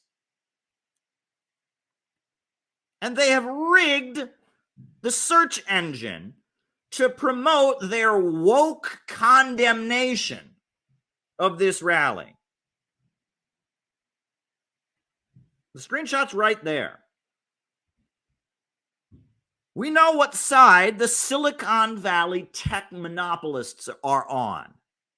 We know what side they're on in Ukraine. We know what side they're on in Taiwan and in China. We know what side they're on the Korean Peninsula. We know what side they're on the lockdowns. We know what side they're on when it comes to the FBI versus the people of America and their freedom. We know what side they're on when it comes to the Uhuru movement versus the FBI. And now we know what side they're on. We know what side they're on when it comes to this important rally. Now, maybe Black Agenda Report repudiates this. Maybe they don't accept, they don't appreciate it, but they should look themselves in the mirror. When the search engine results are being rigged to promote their denunciation of an anti-war protest, it should be obvious that this anti-war protest is a progressive, revolutionary anti-war protest, so much so that they're rigging the algorithms against it. But folks, the denunciations of this anti-war demonstration have gotten to be so unbelievably stupid. This is the best one I could find. It's by Melinda Butterfield. Melinda Butterfield gave her opinion of the upcoming protests. This is what Melinda Butterfield wrote. Right? There's a whole long screed about Lyndon LaRouche and all kinds of stuff that's not really that important. But here's the most important sentence in this article, this brilliant article written by Melinda. This is what Melinda writes about the Rage Against the War Machine rally. Quote, "Its true purpose is to strengthen the grip of the openly white supremacist movement in the United States based on anti-trans panic, hatred of migrants and refugees, censorship of Black and LGBT history, and robbing women of their right to abortion."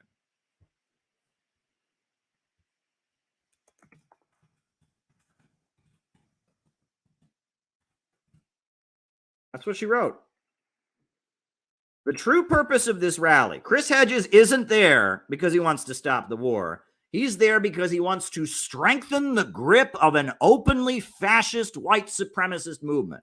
You know, Garland Nixon, he's African American, but I guess he's lying to everybody when he says he's there because he wants to stop the war, because actually, even though he's African American, he's going there because he wants to strengthen the grip of an openly fascist white supremacist movement. Cynthia McKinney, U.S. Congresswoman, who Melinda endorsed in 2008 and voted for when he was a member of the Workers' World Party, or she was a member of the Workers' World Party.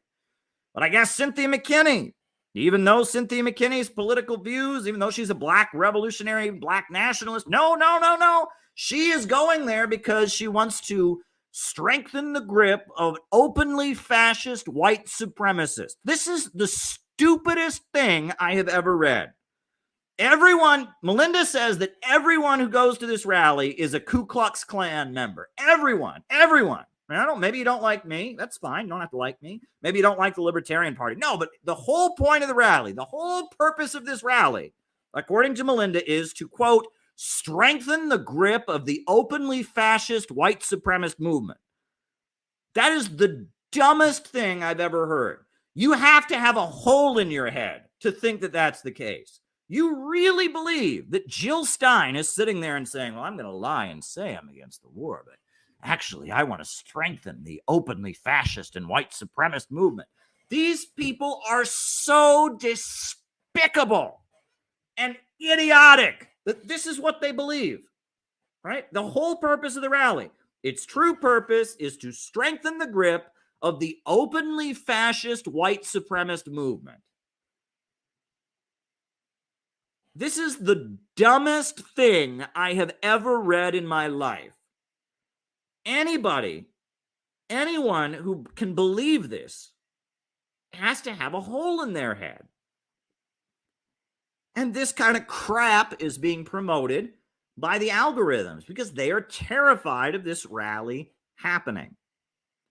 And so they have rigged the algorithms to promote this kind of crap, right? That everybody who speaks at this rally is actually a Ku Klux Klansman. That's what Melinda wrote. Look, the words are right there on the screen. This is what Melinda wrote. This is what a socialist group in the United States, one of the splits from the Workers' World Party, this is their position, their official position on their website, is that everyone who attends this rally is secretly trying to advance the agenda of an openly, not even secretly, an openly white supremacist and fascist movement. Anyone who believes that is so unbelievably stupid. I don't even know what to say. And this is a self-exposure. These groups are controlled by the government, folks. These people are government agents. Maybe not knowingly. That's what they are. They're government agents. Danny Haiphong, Ben Norton, Brian Becker, PSL, they're whether knowingly or not, they are doing the dirty work of the deep state. These people have been running the anti-war protest movement for decades, and it has been getting smaller and smaller and smaller and smaller and weaker and weaker and weaker. But at the same time, the public has become more anti-war.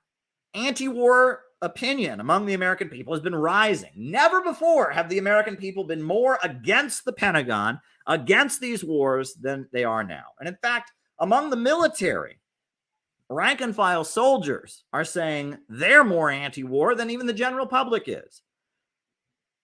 But yet the anti-war protest movement has been getting smaller and smaller and smaller. You know why that is? Because Sarah Flounders and Brian Becker and Melinda Butterfield and Danny Haiphong and Brian Becker have been doing everything they can to keep average Americans from wanting to join the anti-war movement. And they have been attaching the anti-war movement to woke fascism. You know, if I had a flower shop, my goal was to sell flowers, I would put a big sign on the front of it that said, flowers for sale. And if somebody walked in to my flower shop and said they wanted to buy some flowers, I would say, how many do you like? And that's how I would stay in business as a flower shop owner. People walked in, I want to buy the flowers. I'd say, great, how many do you like? And I would sell them the flowers. That's not how Brian Becker and Sarah Flounders and Joe Lombardo and Jeff Mackler have been running the anti-war movement. They have been running it this way. They put a big sign out front. Flowers. And someone walks in and says, I want to buy flowers. And they say, what's your position on the transgender question? Oh, what's your position on gun control? Oh, what's your position on If you ran a flower shop that way, you'd go out of business in a week. You would go out of business in a week if you ran a flower shop that way. The only way a flower shop that operated that way, that every time somebody walked in to try and buy flowers, they gave them an interrogation to make sure, I don't know if we can sell to you. I don't know if you're morally pure. I don't know if you passed our woke test. Anybody who ran a flower shop that way would go out of business in a week unless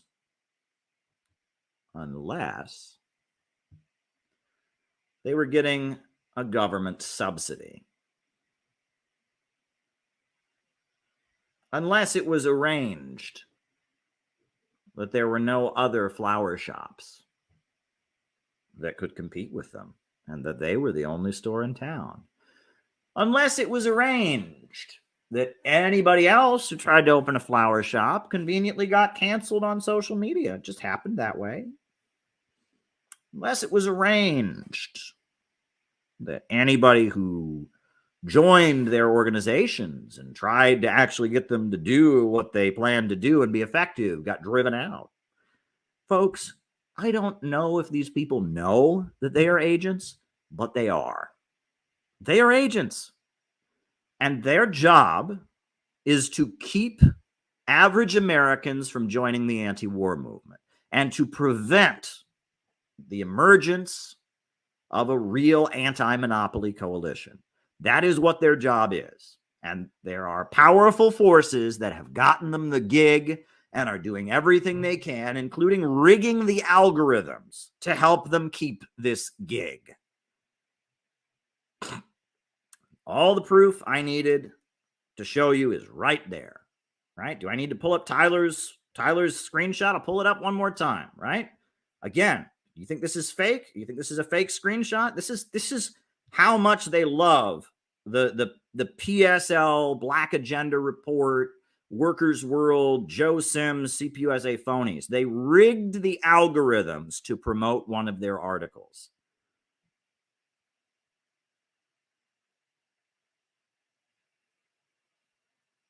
If you don't think the deep state is supporting the synthetic left and doing everything it possibly can do to prevent a real anti-monopoly coalition, a real anti-war movement from emerging, there's the proof.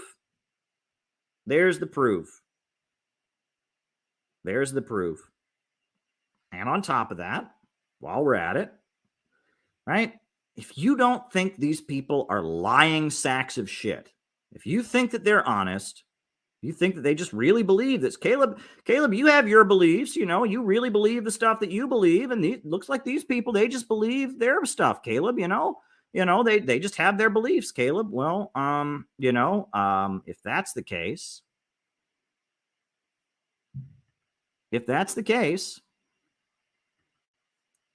explain this to me. Do you really believe that Melinda Butterfield really went and interviewed Dan Cohen, interviewed Cynthia McKinney, interviewed Chris Hedges, interviewed Jimmy Dore, interviewed Garland Nixon, interviewed all these people, and based on his honest assessment, or her honest assessment, I apologize. Do you really think this is an honest opinion? Do you really think that Melinda really believes this? Really believes that Cynthia McKinney is secretly in the Ku Klux Klan? That's what this says. That the purpose of the rally is to strengthen the grip of an openly fascist white supremacist movement. This article says that all the people who have supported this rally, the Green Party, the Libertarian Party, all of them are secretly wearing KKK hoods. And they're secretly plotting to wipe out other races. That's what this says. Do you think that Melinda really believes this? Really believes that this rally is some kind of neo-Nazi conspiracy intended to strengthen the grip of an openly fascist white supremacist movement? Do you really think Melinda believes this? I don't. I know this person. They're not stupid. I knew this person. They're not stupid. They're not stupid. They're not this stupid. They're not. They're just lying. This is their job.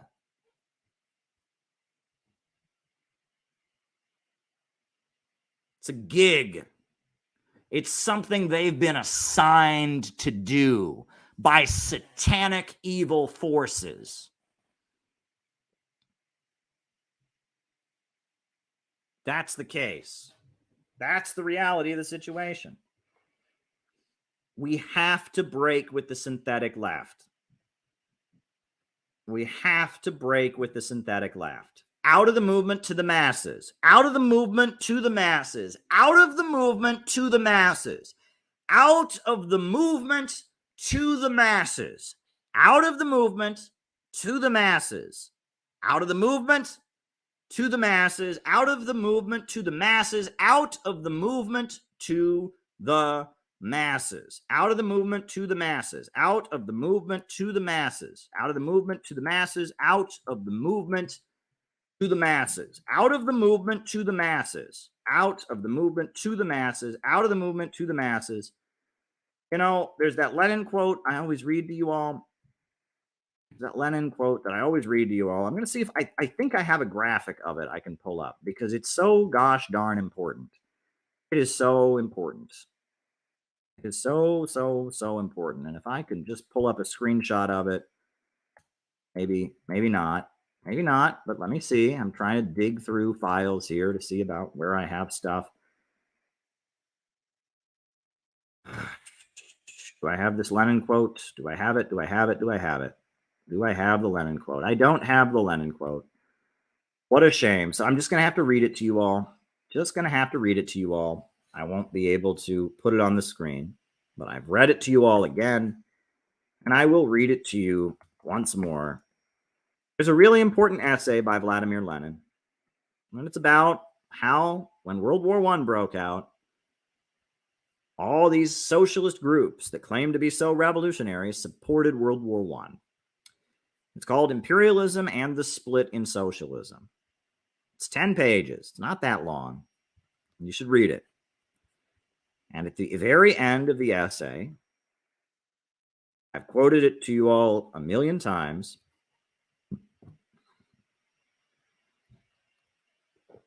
But I will quote it for you once more. Lenin writes, "Neither we nor anyone else can calculate precisely what portion of the proletariat is following and will follow the social chauvinists and opportunists. This will be revealed only by the struggle, and it will definitely be decided only by the socialist revolution. But we know for certain that the defenders of the fatherland and imperialist war represent only a minority. And it is therefore our duty, if we wish to remain socialists, to go down lower and deeper to the real masses." This is the whole meaning and the whole purport of the struggle against opportunism. By exposing the fact that the opportunists and social chauvinists are in reality betraying and selling the interests of the masses, that they are defending the temporary privileges of a minority of workers, that they are a vehicle for bourgeois idea and influences, and that they are really allies and agents of the bourgeoisie, we teach the masses to appreciate their true political interests and to fight for socialism and for the revolution through all the long and painful vicissitudes of imperialist wars and imperialist armistices. The only Marxist line in the world labor movement is to explain to the masses the inevitability and necessity of breaking with opportunism, to educate them for revolution by waging relentless struggle against opportunism, and to utilize the war to expose the utter vileness of national liberal labor politics. When the imperialists are starting a war, we show the masses. We use the war to show the masses who their friends and enemies are. And do you know why? And do you know why it is right now that the Democrats are more in favor of this war than the Republicans? Do you know why it is that this rally is being called fascist and Nazi by all the left forces that claim to be anti-war? It's a class difference. That's really what it really gets down to. It's a class difference. Because this war isn't going to be fought by Melinda Butterfield. This war isn't going to be fought by Melinda Butterfield's kids. This war is not going to be fought by Joe Lombardo. It's not going to be fought by Brian Becker. It's not going to be fought by Sarah Flounders. This war is going to be fought by working class people. It's going to be fought by black young men from Louisiana. It's going to be fought by Latino folks and Chicano brothers and sisters from New Mexico and Arizona. It's going to be fought by low-income white workers from Kansas and Pennsylvania. It's going to be fought by low-income folks who grew up in trailer parks in Alabama. Those folks want to actually stop this war. Among the military, anti-war sentiments are higher than ever. It's the working class that actually wants to stop this war.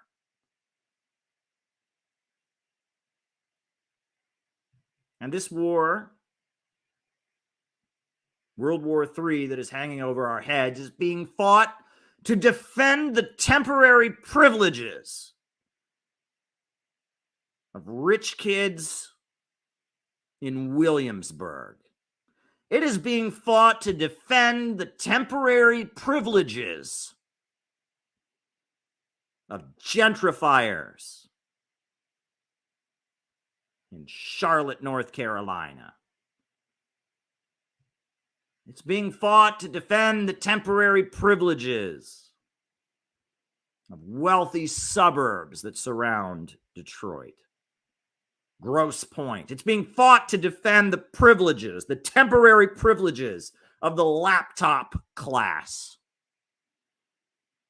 It's being fought to defend the temporary privileges of middle class, college educated, Ivy League pieces of shit. That's who it's being fought to defend. It is being fought to defend the temporary privileges of the cosmopolitan middle class, the laptop class, the people who've never had a relative go to prison, people who don't have a single relative in the U.S. Armed Forces. That's who it's being fought to protect. It's being fought. The escalation with Russia, the threat of a new war against China is being waged in defense of people from Beverly Hills. And they can pretend to be socialists all day long. They can pretend to be revolutionaries. They can put on Che Guevara hats. But when the rubber meets the road, they support the FBI.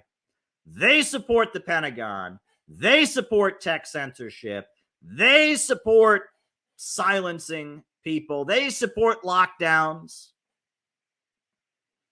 Because in their minds, they are more afraid of the rabble. They are more afraid of the rabble. They are more afraid of the black folks in Oakland. They're more afraid of the black folks in Louisiana and Alabama and Mississippi. They are more afraid of the low-income white workers in Oklahoma. They're more afraid of the working people of Kansas and Montana than they are of World War. That's what they're afraid of. That is what they are afraid of. And they get woke points for claiming they care about black people. They get woke points for claiming they care about Chicano people, but they don't care about them.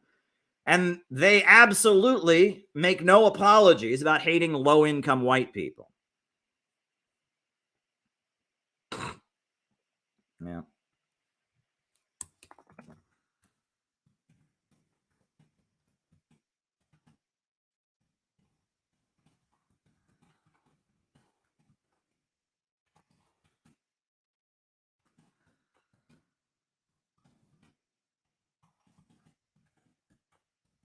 Now it's all about how much they hate low-income white people.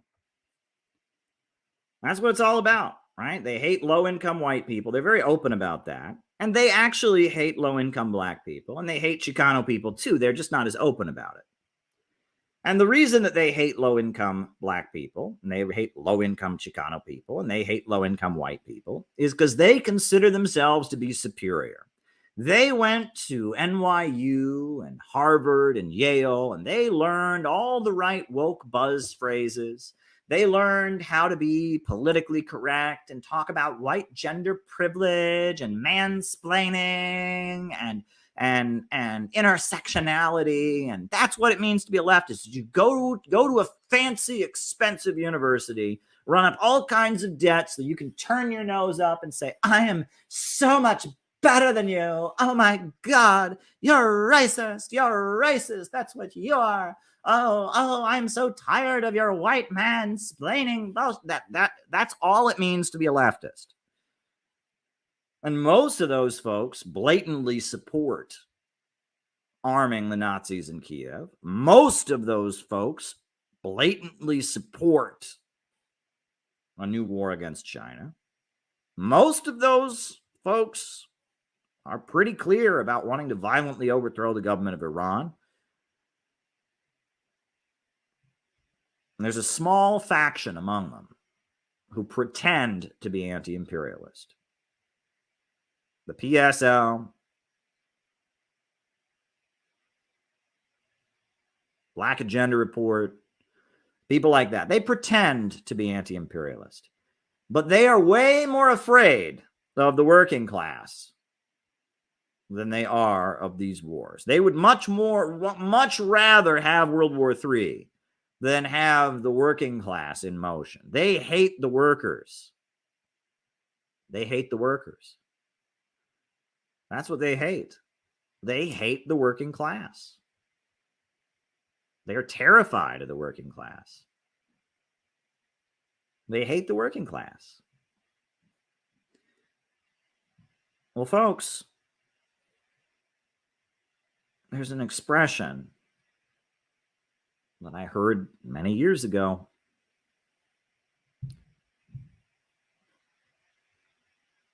That expression is, it's the only working class we've got.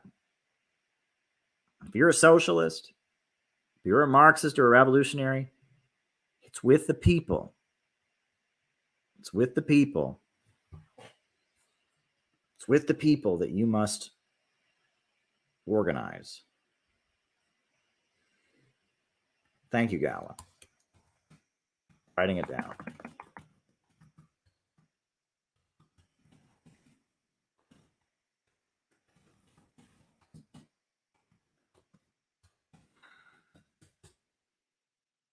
This rally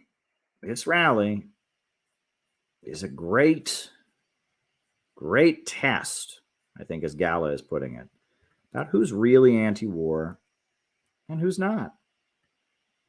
And there are a lot of forces that pretend to be anti-war.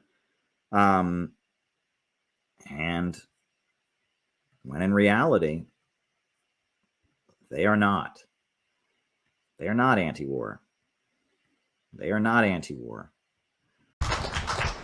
Ideas are great, but the reason that the Center for Political Innovation exists is to put on events like this, to give a platform to ideas we don't widely hear in the United States, to educate people about anti-imperialism and socialism. And that is why it is really an honor tonight to bring forward our guest of honor, a real hero, someone who deserves to be heard from the heavens. Everyone should hear what this man has to say. Scott Ritter is here. Scott Ritter is here. We are proud that Scott Ritter is here. This is a hero. This is a hero right here.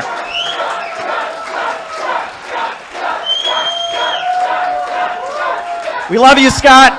We love you. Go ahead and give us some words. Thank you. Thanks, man. Yeah. Thank you. Well, thank you very much. To be honest, I thought I was just coming here to a reception to say hi to people, and speaking is, hopefully it's a bonus. You know, listening, first of all, thank you very much for inviting me, Caleb. It's an honor and a privilege to be here, and I want to thank everybody here for coming out. I know some people traveled a long way to come to this rally, and great journeys begin one step at a time, and we're on a great journey, and today was the first step. And you know, the people that didn't come here, they're one step behind us. And when you take the next step, they're two steps behind us. So you guys are the winners, and they got issues, and I applaud you. So again, thanks for coming out. Now, they say some of the best journeys, you bring about some of the most interesting travel companions. And I have to say right now, listening to your talk and everything, you guys are some interesting traveling companions. Yeah, because I couldn't think of any more interesting traveling companions than you for somebody like me. You know, when I grew up, my father was a career Air Force officer, and I call myself a child of the Cold War. And back then, terms like kill a commie for mommy were real.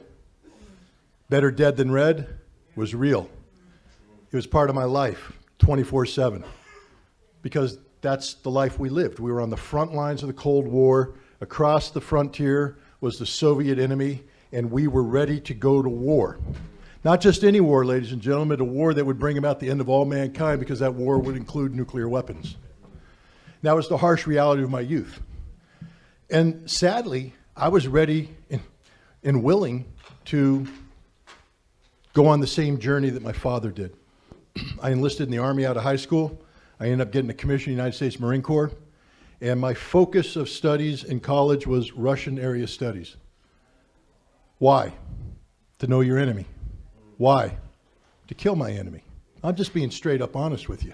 I joined the Marine Corps to kill commies. I joined the Marine Corps to kill Soviets.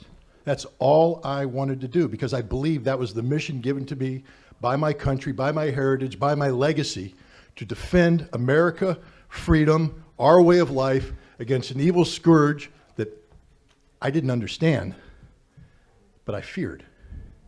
So I was willing to kill them. And I did a hell of a job preparing for this operation. 2.5 years in 29 Palms, California, with a field artillery battalion whose job was to put steel on target. And I trained hard, and we were ready. If the balloon went up, we would have acquitted ourselves well. Thank goodness the balloon didn't go up. Instead, they sent me on a different journey. They sent me to the Soviet Union.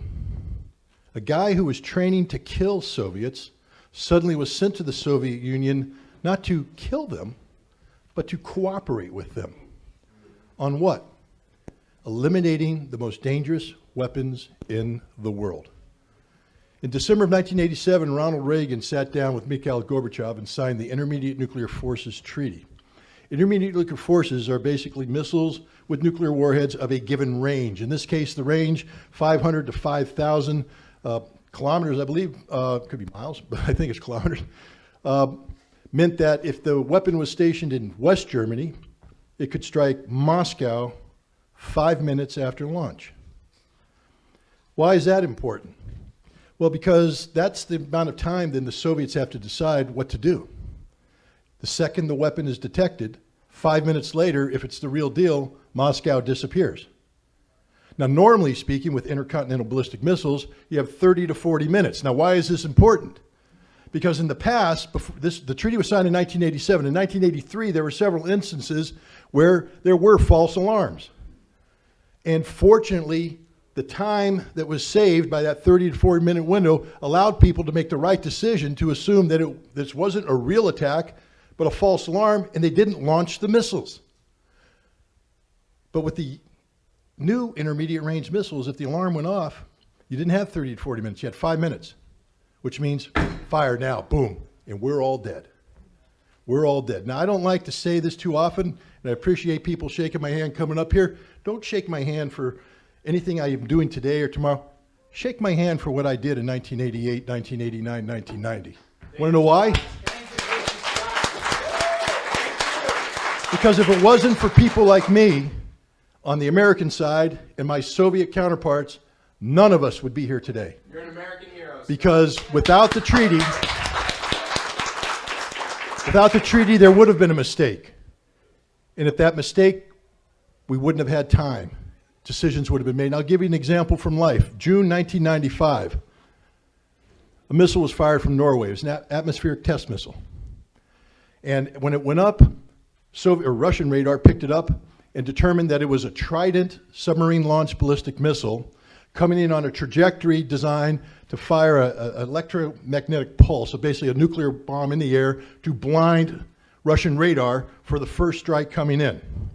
This was taken so seriously that the Russian authorities brought the nuclear briefcase to Boris Yeltsin, opened it up and said, put in the launch codes now, boss, right now.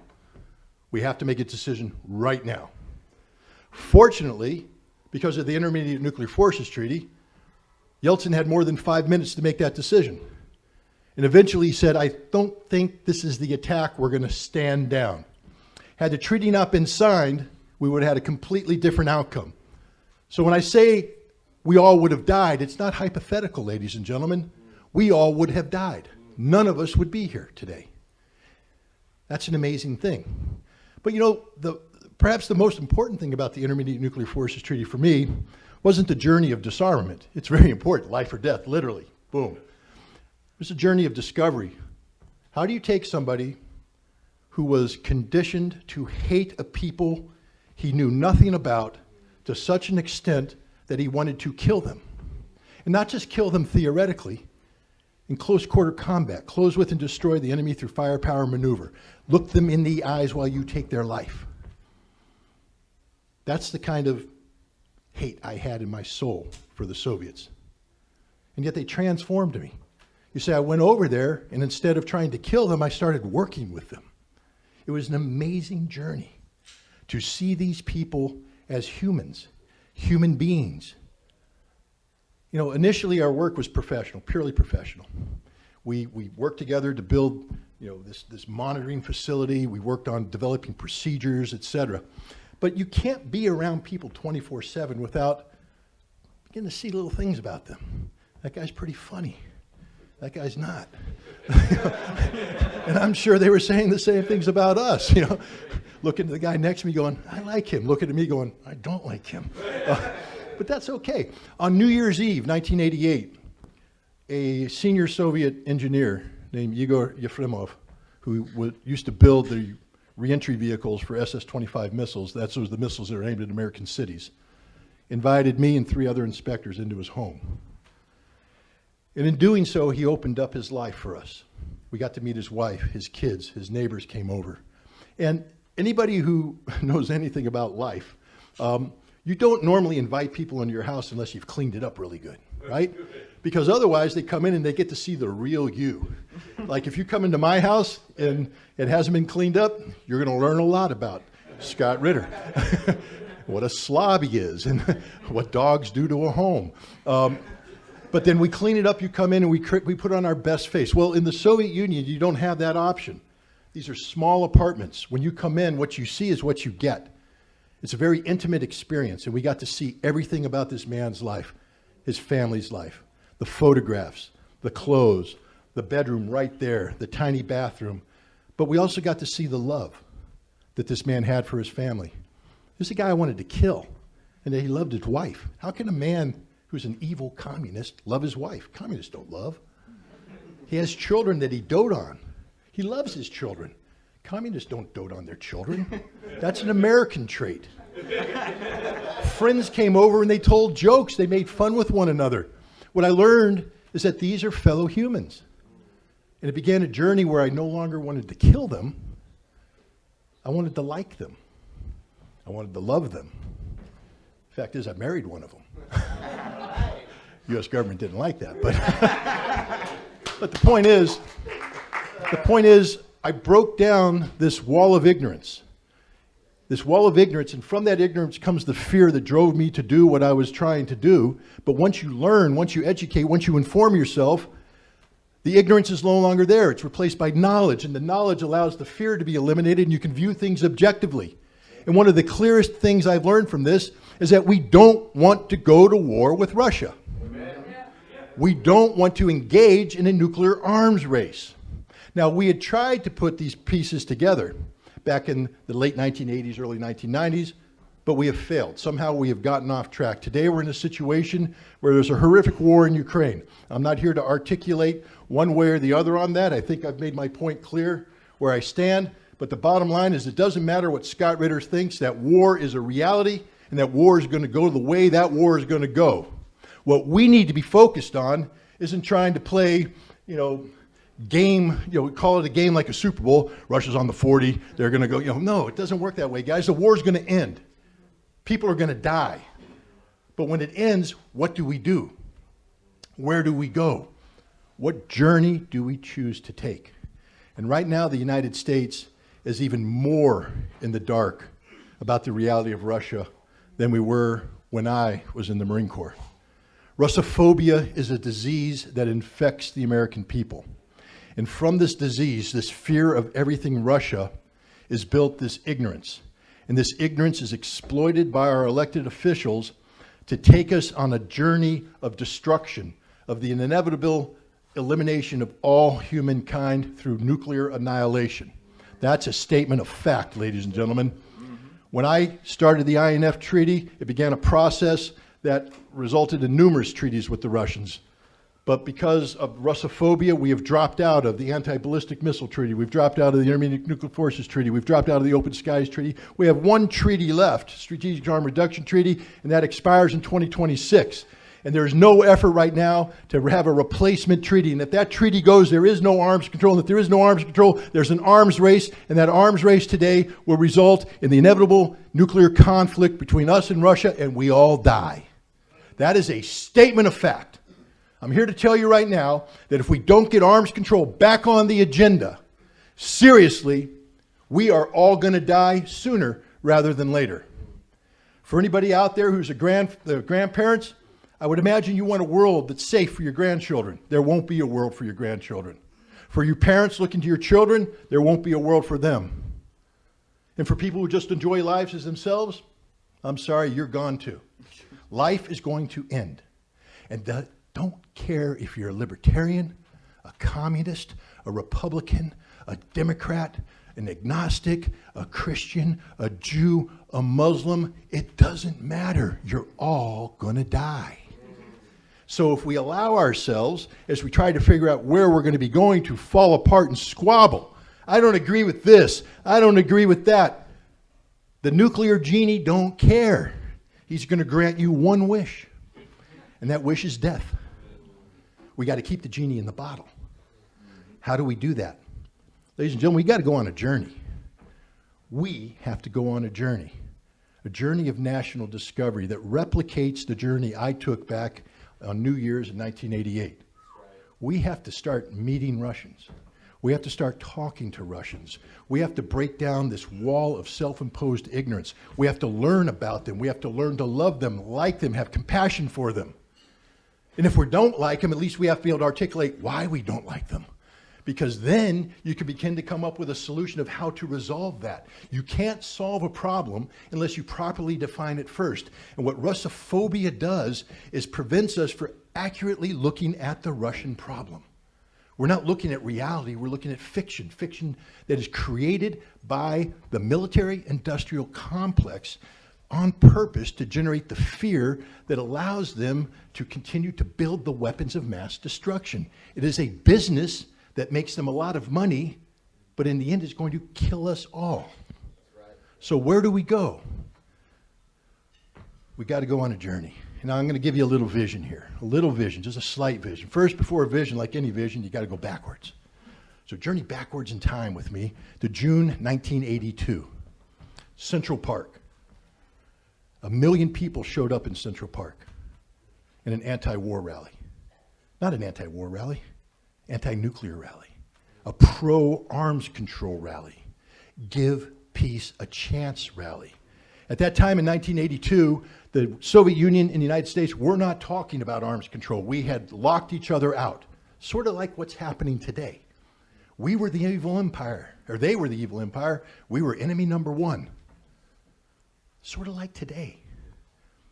But when 1 million people came together in a singular voice and said, we want to live, that was it. We want to live.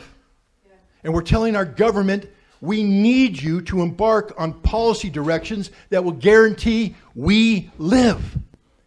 And their voices were heard. 5 years later, the INF Treaty was signed. 5 years later.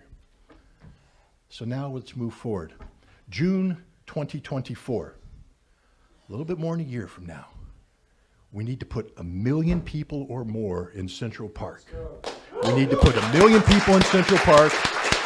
We're going to send one message and one message alone. We need to live. We want to live, and we demand of those politicians whose names will be on the ballot in November 2024 that you listen to us, that you don't ignore us, that this is the singular issue. Nothing else matters but our future as human beings, and that future will be terminated unless you put arms control back on the agenda. We're not telling them how to negotiate. We're not telling them outcomes. That's the job of specialists. Trust but verify. That's the old maxim for arms control. Trust but verify. Verification is the job of specialists, people like me who get into the nitty-gritty. Trust, however, it has to be earned, not given. You can't just assume trust. Ladies and gentlemen, there is no trust between Russia and the United States today, none whatsoever. And that trust isn't just between governments, it's between people. In America, there's Russophobia. We don't know about them, so we fear them, so we don't trust them. In Russia, I'm telling you right now, there's no such thing as American phobia. They know us. They know us very well. They know our history better than we know our history. They know the facts. They know everything. And they don't trust us for a reason. Because we can't be trusted. We violate every treaty we enter. We negotiate in bad faith. That has to end. And it only ends when we tell the people who negotiate in our name that enough is enough. So I'm going to ask you today. Today, you guys, everybody here, you took a big step forward. Thank you. But now let's continue the journey. The next step, the next step, the next step, the next step, and we're going to end up in Central Park in June of 2024, 1 million plus strong, telling our elected officials no to nuclear war, yes to disarmament, yes to life.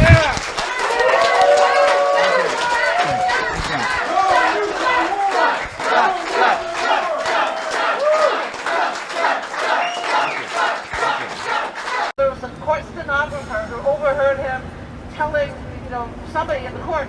Thank you, Nico, on the back end. This is Judge Saber, and not only was he the original trial judge, he was the trial judge in Mamiya's appeal. A little over 4 years ago, Mamiya had the opportunity to get back in court, finally.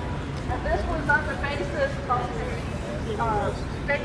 a Supreme Court, U.S. Supreme Court ruling that found that when Ronald Castile was the DA, he later heard a case of Terrence Williams as a state judge, and he should not have done that, showing bias.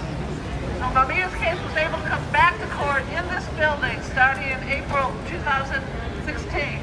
We filled these courtrooms, over and over and over again. It took them until December 2018, and during this time, Larry Krasner came into office. And they must have had to go back to the DA's office, I don't know how many times, to drag out hundreds and hundreds of boxes of evidence. They were able to get enough to show bias, not directly connected to the Williams case, but to show bias. I was just an elementary school-aged child. I was young. I didn't really know very much about politics, but there was a friend of mine who lived down the street, and his family were Mennonites. Now, you may not know what a Mennonite is. A Mennonite is a very conservative brand of Protestant Christianity. It's closely linked to the Amish. Mennonites are allowed to have electricity, but, they're a very, very conservative religious sect. And I had this friend who lived down the street, and his family, they were fanatical Mennonites. Every year they went to an anti-abortion rally in Washington, D.C. His mother was actually learning to be a Mennonite minister and was taking like evening courses to learn to be a Mennonite minister. They were from some other part of the country, but they had moved to my little town because the specific type of Mennonite church that they wanted to attend was in the little town that I went to. His family were religious fanatics, very, very dedicated Mennonites. They had a TV, but they had no antenna because they didn't want to have non-religious broadcasting in their house. They had a car, but it was a white van. It had to be white, could be black or white because they couldn't have a fancy car. Very, very religious folks. And I had to have only been like 9 or 10 years old. My friend down the street, I was talking to him and I said, hey, you want to come over this weekend, or whatever. My friend, my Mennonite friend who lived up the street from where I lived in my little tiny town in Ohio, he said, no, can't come over this weekend because my mom and my dad and my brothers and my sisters were all driving to Philadelphia this weekend. And I said, why are you going to Philadelphia? And forgive the insensitivity. But what my friend said to me, he said, we're going to Philadelphia because there's this black guy who's going to get the death penalty, and he didn't do it. And I said, oh, okay. And, his church, the Mennonites, they're opposed to the death penalty. I didn't think anything of it. I knew that, my friend, just like they went to a big anti-abortion rally every year, just like they, they were very religious and didn't have an antenna on their television. I just figured, okay, not a big deal. But now, years later, I know who, quote unquote, this black guy was. It was Mumia Abu Jamal. And do people know the name Mumia Abu Jamal? A Marxist revolutionary activist in Philadelphia, a radio journalist for an independent black radio station, an ally of the MOVE organization. And he was on death row.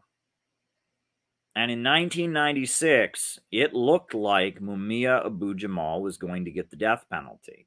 He was going to be executed. And forces from all over the world convened on Philadelphia. Hundreds of thousands of people came to Philadelphia. And the Pope spoke up and said that Mumia should not be executed. And France, the French government, spoke up and said that Mumia should not be executed. And in an amazing moment, forces from all over the world came together and prevented Mumia Abu Jamal from getting the death penalty. And Mumia Abu Jamal is still alive. He's, not going to get out of prison anytime soon. He's in prison, but he's still alive. Mumia was a cab driver. Mumia Abu Jamal was a cab driver. He was driving down the road. He saw that his brother had been pulled over by a police officer. So he stopped his car to see what was going on, got out of his car, and then, according to a number of witnesses, what happened is another person ran up to the scene and shot the police officer. Officer Faulkner was his name, killed him, and Officer Faulkner was murdered. There was a woman who was a witness, and she saw this other man run up and pull the trigger and shoot this police officer. And they did ballistics tests, and they showed that the bullets that were in the police officer did not match the bullets that would have come from the gun that Mumia had in his cab for self-defense that he carried with him. They didn't match. But regardless, Mumia was arrested for having killed Officer Faulkner and charged with the murder of Officer Faulkner. And he didn't get a fair trial. He wanted to represent himself. They didn't allow him to represent himself. They had police officers and security guards get up and testify that he had confessed to killing Officer Faulkner when he was in the hospital, that he'd shouted, "I killed the guy, I killed him," when he was in the hospital, but he didn't do that. They later recanted their testimony. They didn't actually say that. The judge who presided over the case was overheard by the court reporter saying that, "I want to fry this N-word."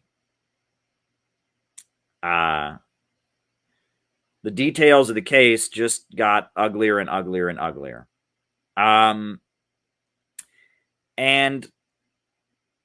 you know, one of the key witnesses was a woman who had been arrested for being a prostitute, for being a sex worker, and didn't know the situation. And the police cornered her and threatened her family, and basically got her to say that Mumia had pulled the trigger when he hadn't. And he was convicted. And during the trial, one of the main points of argument against Mumia was the fact that he had been a Black Panther. They held up an article he had written for the Black Panther newspaper where he quoted the Little Red Book. And in the Little Red Book, Mao said, "Political power grows out of the barrel of a gun." Well, the article was about how the United States had wiped out the Native Americans. And because they had guns and the Native Americans didn't, they had wiped them out, and how armed self-defense was a necessity. But they used this article where he had quoted Mumia to say that where Mumia had quoted Mao Zedong to say that he must be guilty. And the judge in the case, the judge was, Judge Sabo, had been a former police officer and was actually a member of the Fraternal Order of Police. So he clearly didn't have an impartial view of the case. And the judge actually did something illegal at the trial. And he told the jury, he said, "Don't worry." He said, "Don't worry about convicting him, because he's going to have appeal after appeal after appeal. So if you find him guilty, you're not killing this man." Now, that's illegal. A judge can't say that to the jury. But this judge, who was a member of the Fraternal Order of Police, said that to the jury. Said, "Don't worry about convicting him. Don't worry about convicting him. Don't worry about convicting him. He's going to have appeal after appeal after appeal." And so the jury found Mumia Abu-Jamal guilty, and he was sentenced to death. And it looked like Mumia Abu-Jamal was going to die. And protests in support of Mumia started. I believe it was the Partisan Defense Committee that first started protesting for Mumia. They're linked to the Spartacist League. They're kind of a small Trotskyist organization. And then the MOVE organization, which was a Black revolutionary group in Philadelphia that Mumia had been affiliated with, PAM Africa, Ramona Africa, they were protesting for him. And the International Action Center of Ramsey Clark, who I used to work with, former U.S. Attorney General Ramsey Clark, and the Workers' World Party, they got involved, and the Revolutionary Communist Party and Refuse and Resist, they got involved. And pretty soon there were protests to free Mumia Abu-Jamal, to stop the execution happening all across the planet. It was a very, very big moment in 1995. It looked like Mumia Abu-Jamal was going to die. It looked like they were going to execute him. And people were very, very upset. But I know people who gave their lives to free Mumia Abu-Jamal. I knew people who quit their jobs. I know people who dropped out of school. I know people who just decided, no, I'm going to do everything I can to free Mumia Abu-Jamal. And, it was one of the big cases of the Gen X radicals, you could call them. This was before 9/11, before the Iraq War, before Bush. Bill Clinton was president.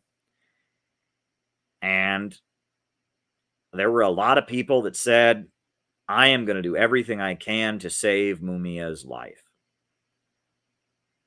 And in 1995, when thousands and thousands of people convened on Philadelphia, I think it was well over 100,000 people convened on Philadelphia, when the Pope said that he was opposing Mumia's execution, when the government of France said they were opposing Mumia's execution, when thousands of Mennonites and Amish people came to support Mumia, thousands of Catholic priests and nuns came to support Mumia, lots of young anarchists came out for Mumia, lots of old communists came out for Mumia, black revolutionaries came out for Mumia. The government backed down. And they didn't execute him. And they kept trying to execute him again, but they just got scared. And to this day, Mumia Abu-Jamal is alive. Mumia is alive. He's not dead. He's in prison. It would require a new trial for him to be released, but he's not dead. And that is a testament to the strength of popular movements. It was a moment where so many people from so many different political viewpoints and strata came together to say that they wanted Mumia to not be killed, to not be executed. And Michael Moore supported Mumia, and Noam Chomsky supported Mumia, and so many progressives and so many people came together, and it was a coalition. My friend, that friend, that kid of who lived up the street from me, very conservative, very Republican, very anti-abortion, but his church was against the death penalty, and this was a very high-profile death penalty case. So the Mennonites, they mobilized their people. And, a lot of the black nationalists who came out to support Mumia, from the Nation of Islam, a lot of them are very opposed to gay marriage. A lot of them are very socially conservative, but they saw Mumia as their brother. They said, we're not going to let the white man kill a black revolutionary, and they came out to support Mumia. And a lot of Catholic priests and nuns, very conservative folks, they came out to support Mumia. And a lot of Stalinists and tankies, right, from the Communist Party USA and the Revolutionary Communist Party and the Workers' World Party, they came out to support Mumia. A lot of Trotskyists from the International Socialist Organization and the Spartacist League and the Socialist Workers' Party, they came out to support Mumia. And vegetarians came out to support Mumia. There was actually a mobilization of vegetarians because Mumia was a vegetarian, because his group, the MOVE organization, was a vegetarian organization. There was vegetarians that came out for Mumia. Because, Mumia was an environmentalist, you had a lot of environmental groups that came out for Mumia. You had a lot of people that were opposed to the death penalty who came out for Mumia. You had Germans. There was a whole crew of Germans who flew in from Germany to come out to support Mumia Abu-Jamal. You had a whole crew of people from France who came in to support Mumia. And a real united front was created. Labor unions got involved. All kinds of community groups got involved, and hundreds of thousands of people came to Philadelphia to march, and millions of people around the world decided to take a stand. And it seemed like so many voices were saying to the government of Pennsylvania and the governor, Tom Ridge, who went on to become the head of the Department of Homeland Security under Bush, they were saying, do not execute Mumia. And the execution was stopped. Mumia was not killed. He was not executed. What's particularly interesting is a lot of people wonder, how was it that in this period of the 1990s, when the Soviet Union had fallen, and there was so many retreats and defeats for the revolutionary working class movement, neoliberal economics was unfolding around the world, and Bill Clinton was in office, and he was doing everything he could to repudiate the left. And during his presidential campaign, he'd suspended his campaign to fly back to Arkansas to execute a black man. And how was it that the execution of Mumia was prevented? Well, it was prevented primarily through the creation of a united front of people who didn't agree with each other on a lot of different things, coming together around one single demand: stop the execution, free Mumia Abu-Jamal. And on top of that, it was prevented by the fact that the black community was in a fighting mood, right? A couple years beforehand, you had the LA Rebellion. The LA Rebellion had happened a couple years before. And, Los Angeles had gone up in flames in response to the, police brutality being committed and recorded. And because the black community was in a fighting mood, and there was fear that there would be rioting among the black community, that they would go out into the streets, fight the police, because there was a wave of black militancy, that certainly contributed to the fear on the part of the ruling class. And on top of that, the next year you had the Million Man March, a huge black nationalist rally in Washington, D.C., led by Minister Louis Farrakhan. And that rally was addressed not just by black revolutionary leaders, but also by the Speaker of the Cuban Parliament, and by, revolutionaries from across the planet. Absolutely. And it was that mobilization, the international pressure put on the United States, with so many people around the world standing up for Mumia. And the mobilization, the popular mobilization of activists from around the United States to free Mumia. And the fact that the black community, the oppressed black nation in the United States that, has been suffering so horrifically, the fact that they came together in support of Mumia. All of that prevented the ruling class from executing Mumia Abu-Jamal. And it was a moment where popular power prevailed. And I was too young. I couldn't really be part of it. I do remember when I was in college, Mumia had a court date. And so I drove to Philadelphia with some of my comrades. This would have been like 2007, 2008. I went to one of Mumia's court dates. But that was years after this. I mean, at that point, they weren't on the brink of executing him. But a lot of people gave their lives, gave their time to organizing to free Mumia Abu-Jamal, and they did it, and they won. And Mumia is still alive. And that is a strength of our movement. That's a strength of popular power. And a lot of people our age don't even know who Mumia is. I'm only in my early 30s, and a lot of people don't know who Mumia is, and they don't know how Mumia was freed. And I think a lot of these people that are into cancel culture don't understand that if the way Mumia had been freed, if the movement back then had acted the way the movement acts now, Mumia wouldn't have been free. If the Trotskyites had said, "Oh, I can't march for Mumia because there's Stalinists there." If feminists had said, "I can't march for Mumia because there's Catholic priests and nuns and black nationalists there that are sexist. I can't march for Mumia." If atheists had said, "Oh, I can't march for Mumia, not with those Mennonites there, not with those Catholics there." If black nationalists had said, "Oh, I can't march for Mumia, not with those, those white people that don't agree with me there." If the attitude had been the way the attitude is now, if it had been the cancel culture left that had dominated things, Mumia would be dead. But the reason that Mumia is alive is because people overcame their differences. They created a real united front. They got over their differences, and they said, "We can agree on one thing. Don't kill Brother Mumia." And they came together. And they stopped his execution. And it was a victory. They were ready to kill this guy. And they are still angry about the fact that they haven't killed Mumia Abu-Jamal.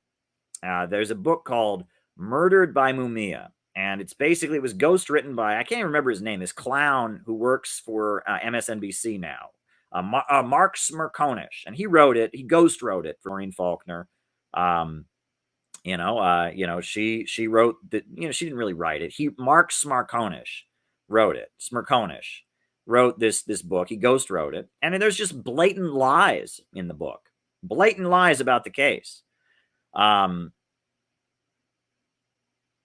one of the most blatant lies in the book is that she tells this story. She says, wow, one day when they brought in the bloody shirt of her dead husband as evidence, Mumia turned and looked at her and grinned evilly as she cried as she saw the bloody shirt of her husband. Well, if you check the trial transcripts, Mumia was removed from the courtroom. He wasn't in court the day that the shirt was brought in. So that's just a made-up lie, right? Mumia wasn't even in court for a lot of his trial. They removed him from the courtroom because he was demanding to represent himself. He was so loudly objecting to how unfair the trial was.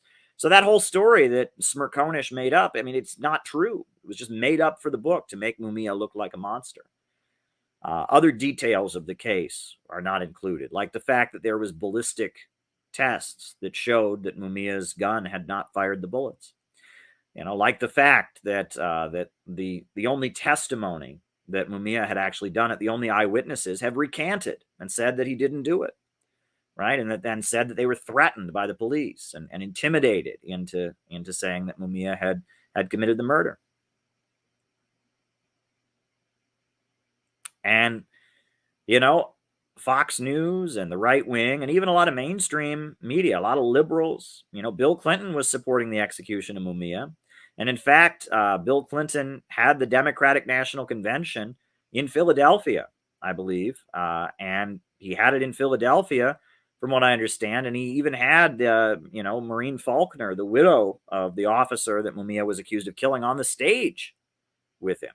Just to make a statement that he supported killing Mumia Abu-Jamal. But it didn't matter. Didn't matter. The power of the people was too strong. The power of the people was too strong. And Mumia Abu-Jamal, to this day, his heart is still beating. And he is alive. And they haven't been able to kill Mumia Abu-Jamal because of popular power. Because people knew how to organize and struggle. And now I want to show you all one of my proudest moments, one of the proudest moments of my life. And it's on tape. And I actually have the clip here for you. And this is me back in 2014. I think it was 2015. I spoke at a political prisoner's benefit. At a political prisoner's benefit where money was raised for Mumia Abu-Jamal and his legal defense, for the Move 9, for Jamil Al-Amin, for other Black revolutionary political prisoners. I went to a political prisoner's benefit, and they invited me as a speaker.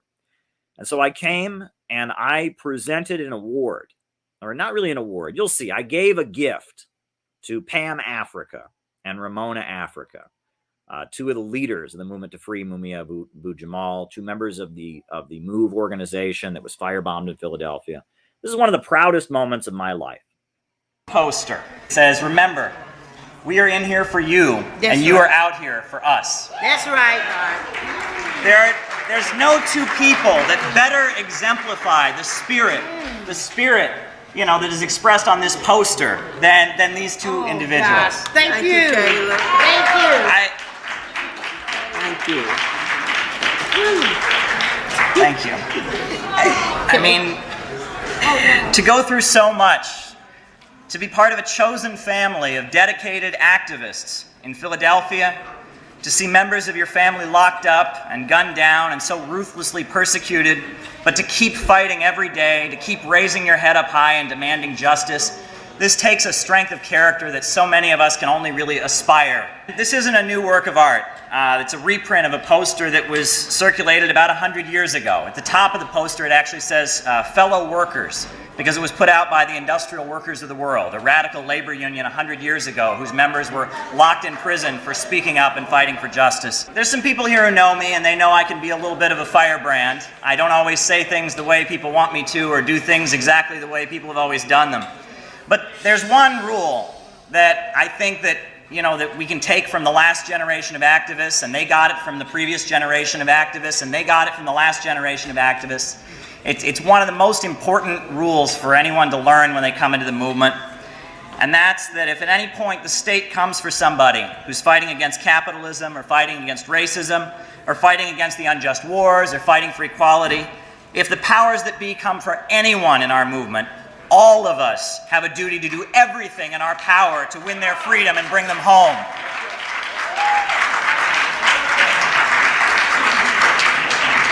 Doesn't matter what party you're in, doesn't matter what tactical decisions you've made, doesn't matter what books you read or what arguments or disagreements you've had in the past, doesn't matter if you're an anarchist or a Pan-Africanist or a Trotskyist or a Stalinist or an anthropologist or an orthodontist, whatever you are, if the state comes for you and you're a fighter, we all have a duty to be on your side.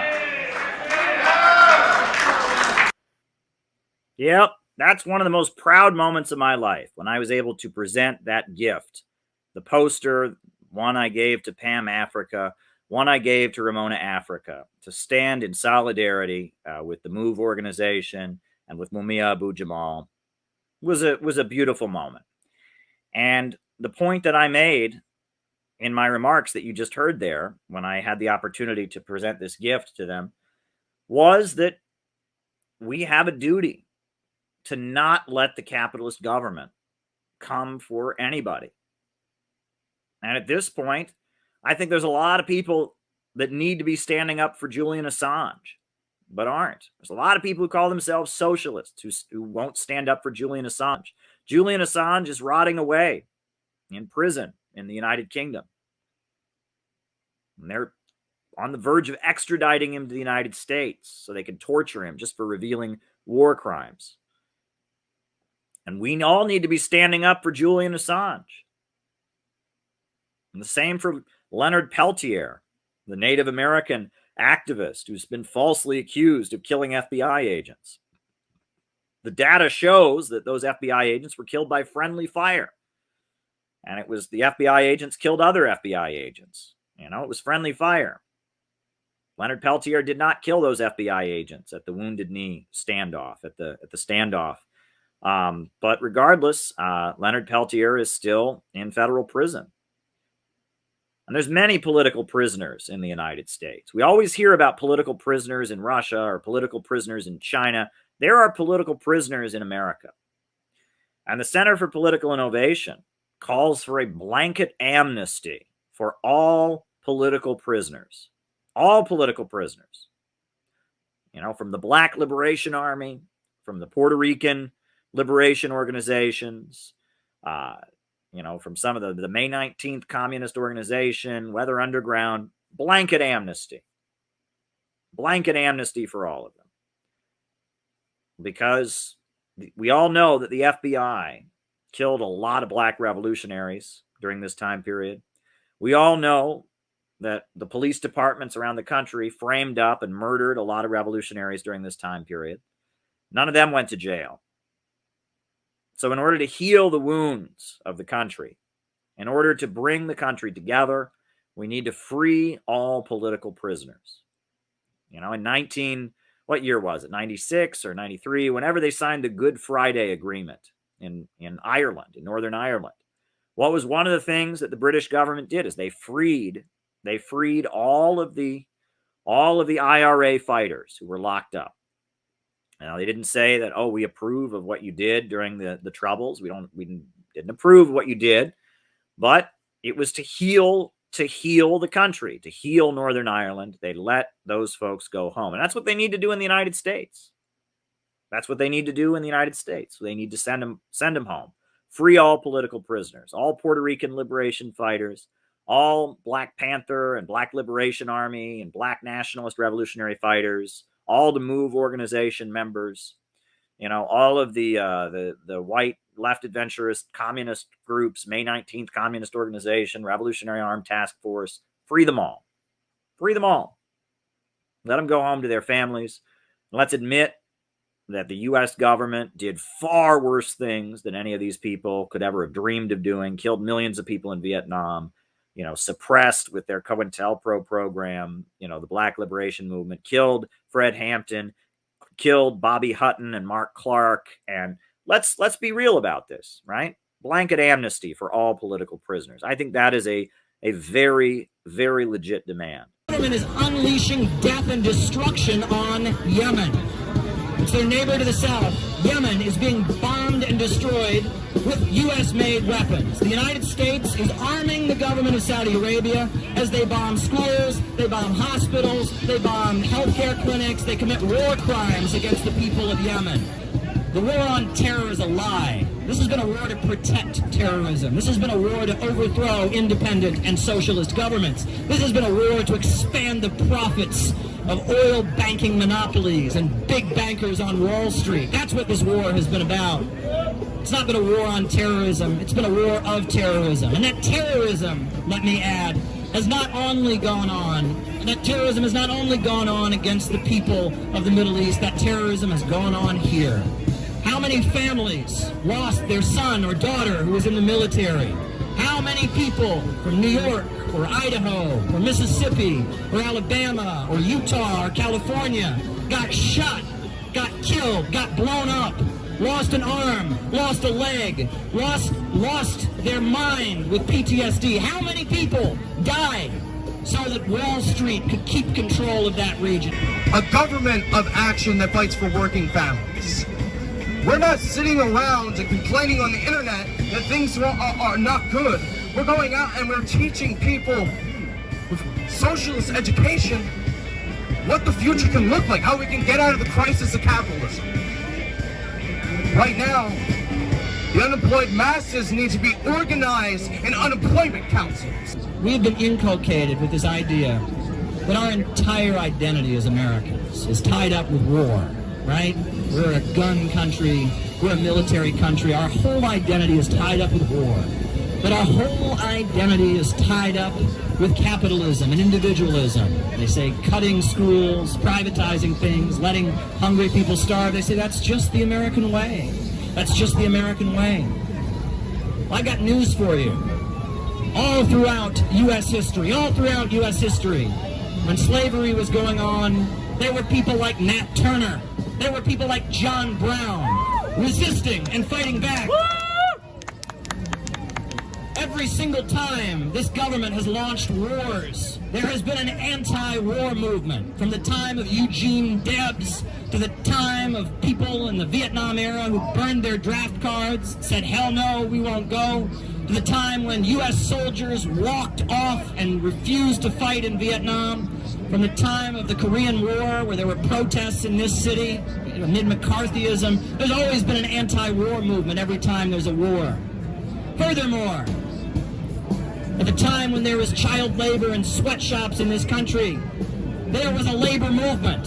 There were people like Bill Haywood. There were people like Gus Hall. There were people like the Wobblies and the industrial workers of the world fighting for the rights of the working class. And I would like you to understand, that those people who built the labor unions, and those people who protested the wars, and those people who stood against slavery, and Dr. Martin Luther King Jr., and the Black Panthers, and Fred Hampton, and all the heroic legacy of resistance in the history of this country, they are just as much a part of U.S. history as are the war makers, and the bankers, and the militarists. And we are not going to hand over our entire identity as Americans to Donald Trump. We are not going to hand over our entire identity as Americans over to Joe Biden. We're not going to do it. We are part of this country. We, the opponents of imperialism, the opponents of racism, the opponents of anti-LGBT bigotry, the opponents of sexism, the opponents of all forms of oppression. We, the resistance, we are just as much a part of American history. And eventually this current, this progressive side of the American people is going to take power. 27 different states, they're unpaving the roads. They're actually unpaving the roads of this country. We've got children drinking water that is contaminated with lead. We've got schools that are closing down. We got hospitals that are closing down. I say the government shouldn't be keeping its hands off. I say what we need is a government of action that will fight for working families. That's what we need, a government of action that will swing into action to fight for you and your family against the billionaire monopolists and their global financial terrorism. We need a government of action to fight for working families, to fight for jobs, schools, healthcare, and education. We at the Center for Political Innovation, we have a 4-point economic plan to rescue the United States of America. Step one in our economic plan is a mass mobilization to rebuild the country. New schools, new universities, new high-speed railway, new roads, It's time to hire the unemployed young people and put them to work, rebuilding the country. Step number one. Step number two, we call for public control of our natural resources. America's oil, America's gas, America's coal, and America's timber should be public property. They should be managed in a way that is good for the country, that is sustainable. And furthermore, the profits from our coal and our timber and our natural gas, the profits should go into the public budget so we can pay for schools and hospitals and healthcare and education. That's step number two. Step number three, we call for public control of the banking system. We call for the banking system to be publicly controlled. No more Federal Reserve, no more Chase, no more HSBC Bank, but a bank that works in the interests of the people. A bank that lends money strategically for the benefit of the community. And step number four, we would call for an economic Bill of Rights. The right to health care, the right to jobs, the right to education. This is what Roosevelt called for in his final speech, his final State of the Union address. Franklin Delano Roosevelt called for an economic Bill of Rights. But we say that just like we have the right to free speech, and the right to freedom of religion, the right to freedom of assembly, we ought to have the right to a job, the right to health care, the right to education. Those four steps would drastically change the United States of America. They would be a step moving away from capitalism, a step moving toward a rational socialist economy. We must stop World War III. We must stop World War III. We must stop World War III. We must stop World War III. We must stop World War III. That's what we're here to say. Russia is not our enemy. China is not our enemy. The American people should be fighting against the big corporations and banks that are destroying our country, not against the Russians, not against the Chinese, not against the Cubans, not against the Koreans, not against the Iranians. Our enemy is here at home. Our enemy is the big banks and ultra-monopolists who are destroying our country. Our enemy is the authoritarian police state that's unfolding right now. That is the enemy of the American people. Russia and China are not our enemy. Russia and China are not our enemy. Russia and China are not our enemy. Russia and China are not our enemy. Russia and China are not our enemy. So now, and this is an open mic, you know, we're letting people from different perspectives come up to the mic. Anyone who wants to speak is welcome to. So now I'm going to bring up my good friend Daniel Villa. And Daniel Villa is an organizer of workers here in New York City against exploitation and mistreatment on the job. Daniel Villa is a longtime organizer for human rights and civil rights, the rights of the working class, and he's got a great radio show on WBAI that he does, you know, talking about workers' rights. La Hora Latina. So take it away, Daniel. And when you speak, you speak trigger. Okay, good evening, good afternoon. And on behalf of all the workers who have been exploited and are being exploited in New York City, weekly there's over $30 million worth of waste taking place in New York City, and we hear absolutely nothing about it in the U.S. corporate media. We do hear a lot about how dangerous Russia is. Now, once upon a time, if you remember, Russia was the most dangerous country on earth because they were communists. So, when communism disappeared in Russia, we kind of expected for there to be peace between the United States and Russia. Russia is a capitalist country, just like the USA is a capitalist country. So you would expect peace, right? No. Although Russia is no longer a communist or a socialist country, it is still being attacked by the United States politically, and now it is being attacked militarily, indirectly by the United States militarily, because the United States has sent close to $150 billion, that's with a B, to Ukraine to maintain this war, to continue this war, savage war going on in Ukraine as a result of NATO provocation going into Ukraine and trying to establish military bases 2 minutes away from Russia. We do declare that sometimes we have to fight for peace. We're for peace, but they say we have to fight for peace. There's no way around it. If you look back to the 1960s, when anti-war activists brought an end to the Vietnam War, they were very, very often attacked physically, sometimes by construction workers, very patriotic people who had the best interest of the United States in their minds, but they were actually attacking peace. another location they were attacked in Chicago, such as in Chicago by the police, where there was a police riot in 1968 against peace demonstrators. So peace is not easy, and you have to fight for peace. We all believe we have to continue the struggle. We hope that we will soon see an end to this war. I suspect that the end is going to come because the Ukrainians themselves are going to turn against Zelensky. The Ukrainians themselves are going to say, we want peace. We want coexistence with Russia, our neighbor, for thousands of years.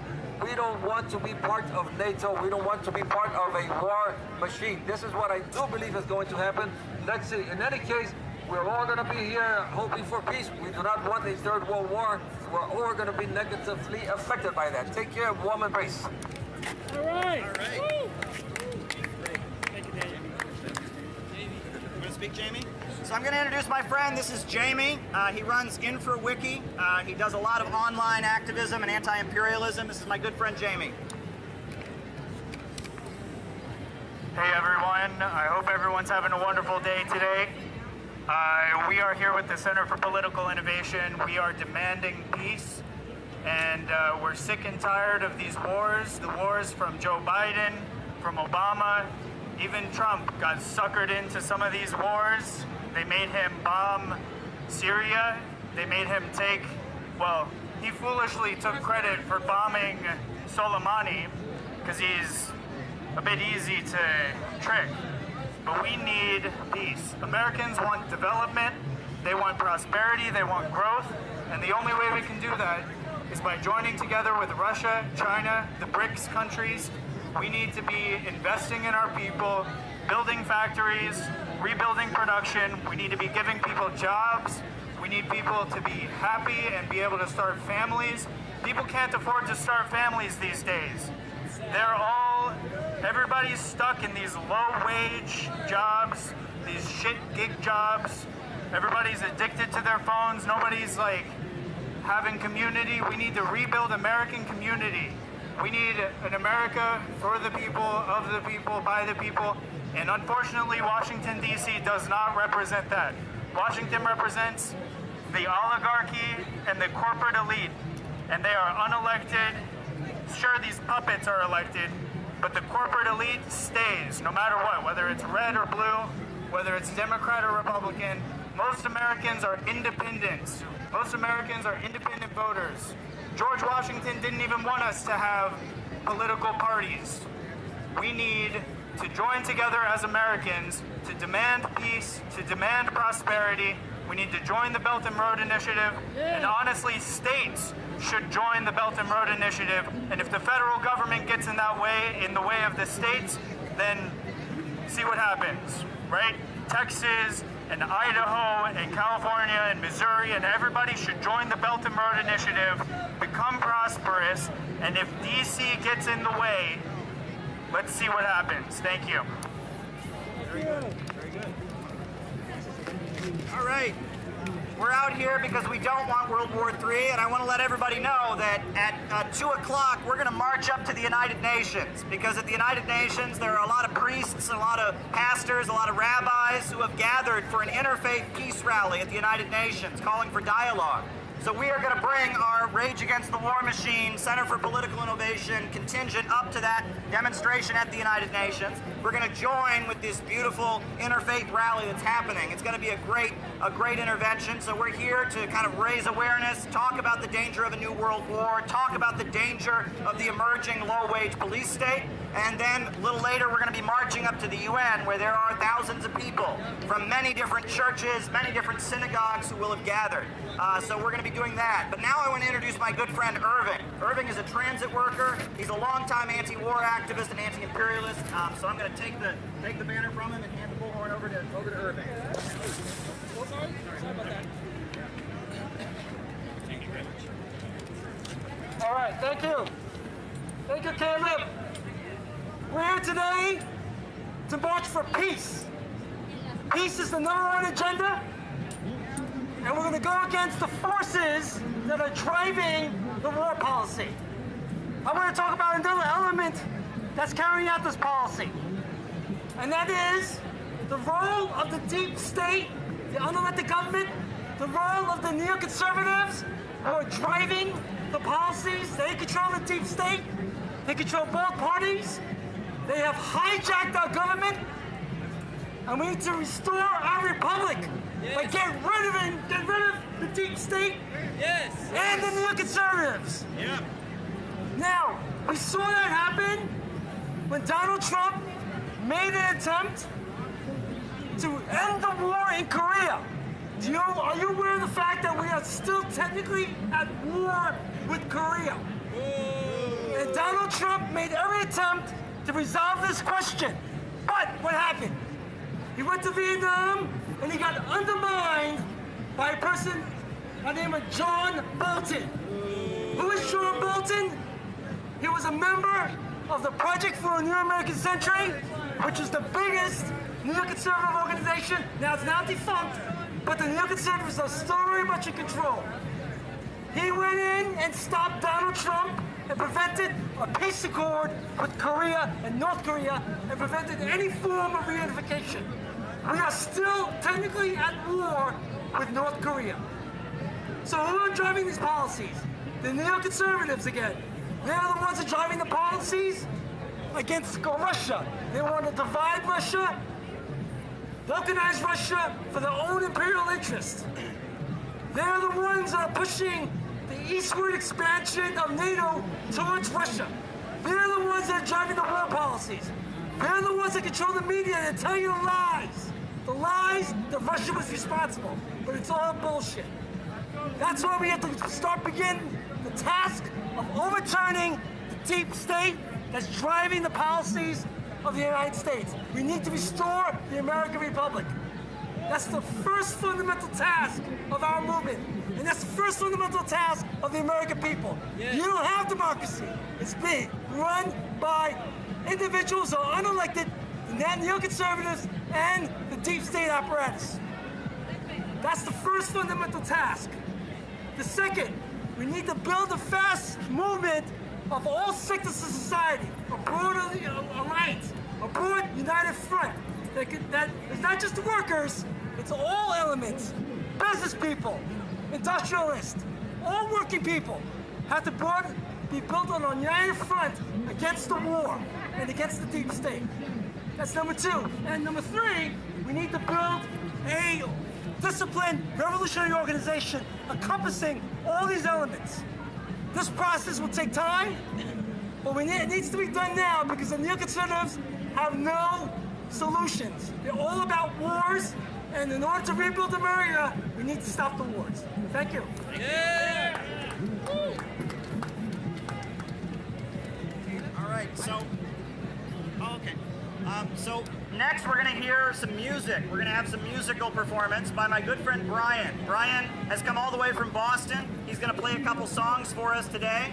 He's going to give a musical performance to be part of our demonstration. So Brian, if you want to come on up here and play some music for us, we're going to have more speakers.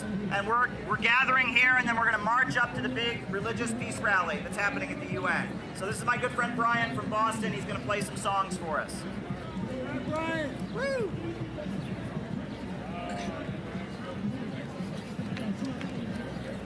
You ready, Brian? Sure. Very good.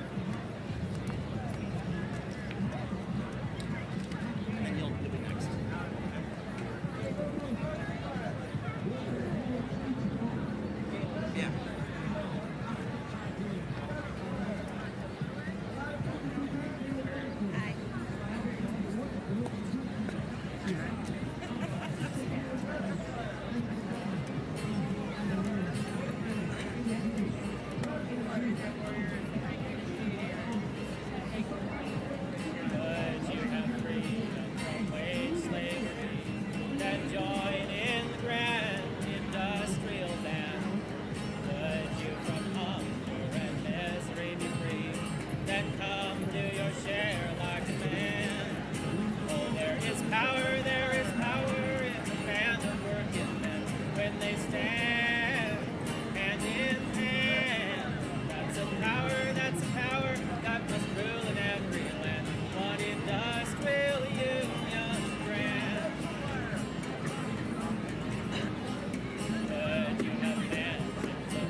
There is power in the land of working men.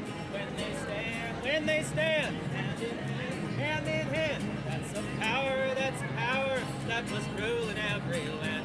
One industrial union grand. Do you like slugging? Still beat off your head? Then don't organize. All unions despise. Would you have nothing until you are dead? Shake hands with your boss and look wise. But there is power in the land of working men. When they stand hand in hand, that's a power that must rule in every land. One industrial union grand.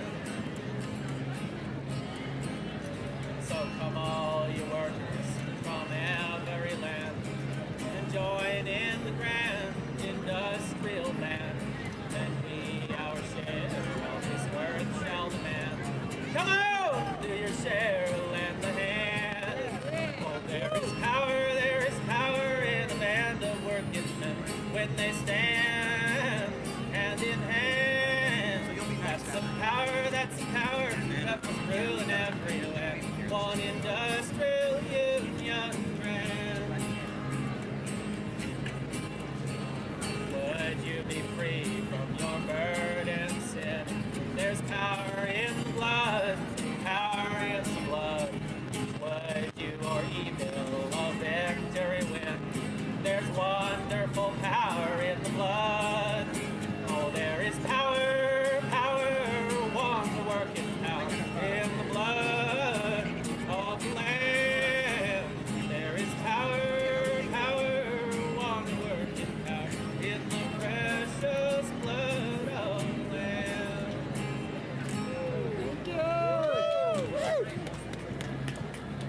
Thank you so much for that lovely song, Brian. So folks, those of you who may not be aware, there is a huge economic embargo on Cuba. The US government prevents medicine and food and other supplies from getting into Cuba. It's awful. Now, there's a group of protesters here in New York. They're marching behind a banner that says SOS Cuba.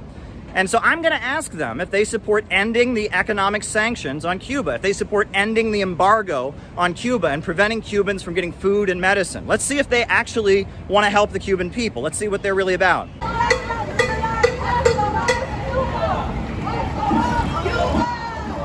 do you want to end the blockade? Do you want to end the blockade? No, I'm just curious. You want to help the Cuban people, right? Oh, yeah. So do you want to end the sanctions and end the blockade? That's not helping them. No. How does that help them? Prevent them from getting medicine? Prevent them from getting medical supplies? Do you want to end the blockade? We want freedom. Don't help them. Now, do you want to end the blockade of Cuba? Do you want to end the economic embargo and the sanctions on Cuba? No. Freedom for Cuba. Right, but what about the blockade? No, blockade is okay. The blockade is okay? Yeah, Prevent it's people from okay. getting medicine. Blockade is okay. Why is the blockade good? Tell me why the blockade is good. So you support the blockade? Tell me more about supporting the blockade. I don't speak Cuba! So do you want to end the blockade? Cuba! Do you want to end the blockade, the sanctions against Cuba? I'm sorry? Do you want to end the blockade, the sanctions? No, end the sanction, no. Why not? We want to end the communism. So the Cuba the blockade keeps people from getting because medicine. they want freedom. It's not about So you don't want to end the blockade? The dictatorship. The blockade is I'm good? the one who has the blockade. Okay, so you support sanctions on Cuba. You support preventing your own people from getting medicine. That's what you support? So I just want to be clear, this is a pro-blockade, demonstration. Do you support the blockade? Do you support the blockade? So as you just saw, these protesters do not want to actually help the Cuban people. They support the blockade. They were very clear. They support sanctions on Cuba, preventing Cubans from getting medicine, preventing Cubans from getting access to important food goods and medical supplies. they're speaking in the name of the Cuban people, but they're actually in support of preventing the Cuban people from getting food and medicine. They don't really support the Cuban people. These are just pro-State Department activists. These are regime change activists. They want Cuba to be the new Libya. They want Cuba to be the new Iraq or the new Afghanistan or the new Syria. They don't really support their own people. They just want their people to suffer to carry out their political agenda. They don't like the Communist Party. It has nothing to do with helping the Cuban people. You heard them yourselves. So as you can see, we're here in New York City's Times Square, and behind me there are thousands of people that have amassed to support the Palestinians and to denounce Israel and U.S. aid to Israel.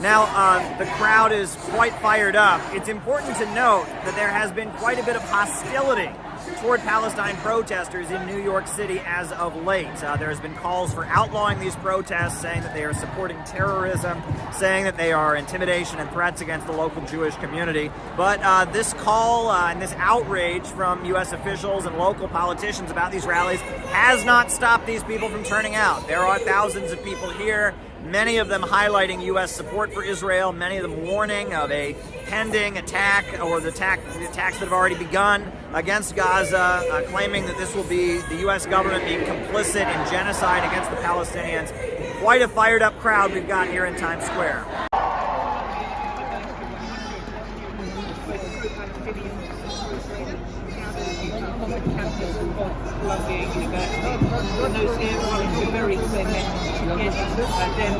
Occupy the land of Palestine, and all this terrible killing that's happening now in Gaza has to end. The solution is peaceful dismantlement of the entire occupation of Palestine, so we can once again live in peace in Palestine like we did before the creation of the State of Israel. It's forbidden for Jews to occupy, to kill, to steal, and to have even our own sovereign state. And once again, we are here with the Palestinians to make their voices heard around the world, to call to an end of this, what Israel is calling to wipe Gaza off the face of man, which is heartbreaking for us, especially because Israel is doing it in the name of a real Jewish religion. So people of the world must know that all of this runs contrary to Judaism. The important thing to remember about these rallies is that they could soon be illegal. They are outlawing pro-Palestine protests all over the world. Palestine flags have been outlawed in Germany and in France and in Britain. People have been arrested for waving pro-Palestinian flags. They are calling it hate speech. The same kind of cancel culture that liberals generally use to silence conservatives is now being used against the pro-Palestine left, and they are outlawing the displaying of Palestinian flags. It's a particularly outrageous thing. Now, here in New York City, there have been pro-Palestine rallies, and they've been widely demonized. There's been a lot of hate for the pro-Palestine rallies, but they haven't outlawed them yet. The USA and its constitutional guarantee of free speech seems to be prevailing, for the moment at least, but there is widespread denouncing of these protests. As you can see behind me, no one's intimidated by it, but the Democratic Socialists of America has apologized for protesting in support of Palestine. There's been a huge campaign of condemnation piled on to pro-Palestine protests. On one hand, I'm very happy to see lots of people out in the streets supporting the Palestinians, standing up against the barrage of pro-Israeli propaganda from the media. I'm happy to see that. But when I look at these rallies, I gotta say that imagine that if there was a sea of American flags alongside the Palestinian flags, and there were all kinds of signs about how our money as American taxpayers is not going to pay for the schools and the hospitals and the jobs and the healthcare that we need, but instead is going to fund Israel. And imagine that we were building a united front with the broad masses of Americans to oppose the big monopolists and corporations that back Israel and have gotten us into these ugly wars. And unfortunately, the left, the communist groups, they have this problem that they they have contempt for average Americans. They think average Americans are the enemy. They don't want to win over average Americans. Instead, their perspective is that they want to be the others. They want to be in opposition to the society they live in. That's not a winning formula. So on the one hand, I'm happy to see all these people in the streets for Palestine. On the other hand, I wish that we could build a real mass working class movement among the American people to oppose war and to stand with the people of the world against imperialism as our country is falling apart. That's kind of my thoughts in reaction to the rally today.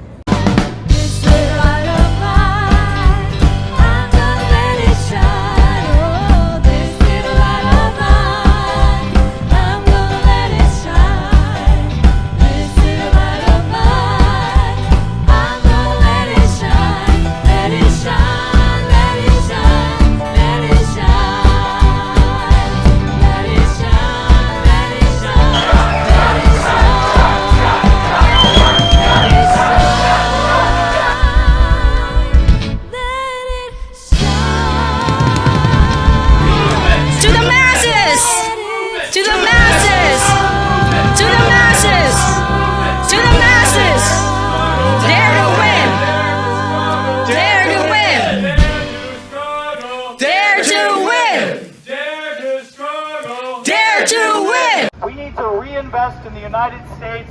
We need to stop bailing out these speculators on Wall Street and these creeps who keep sending us to war. We need to bring all of our troops back home. What are they doing overseas? How the hell am I interested in what happens beyond my borders when my own people are starving on the streets? Whatever happened to America? All right.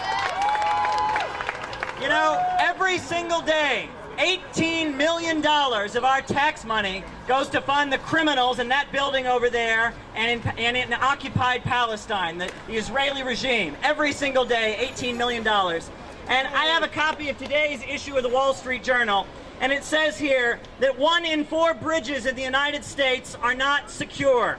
It says here that urban highway congestion costs over $100 billion annually. The United States is crumbling. People are unemployed. They are closing hospitals and they are closing schools, but yet they have more and more money for the murderers in Tel Aviv. That's unacceptable. As the U.S. becomes more and more of a police state, and the civil liberties the U.S. government is always bragging about get stripped and stripped away, you can't help but admit that the U.S. is starting to look more and more like Israel. The cops who choked Eric Garner to death, the New York City Police Department is trained in Israel. The same corporation that manufactured the rubber bullets that were fired against protesters in Ferguson, Missouri, manufactures the bullets that were fired on protesters in Palestine.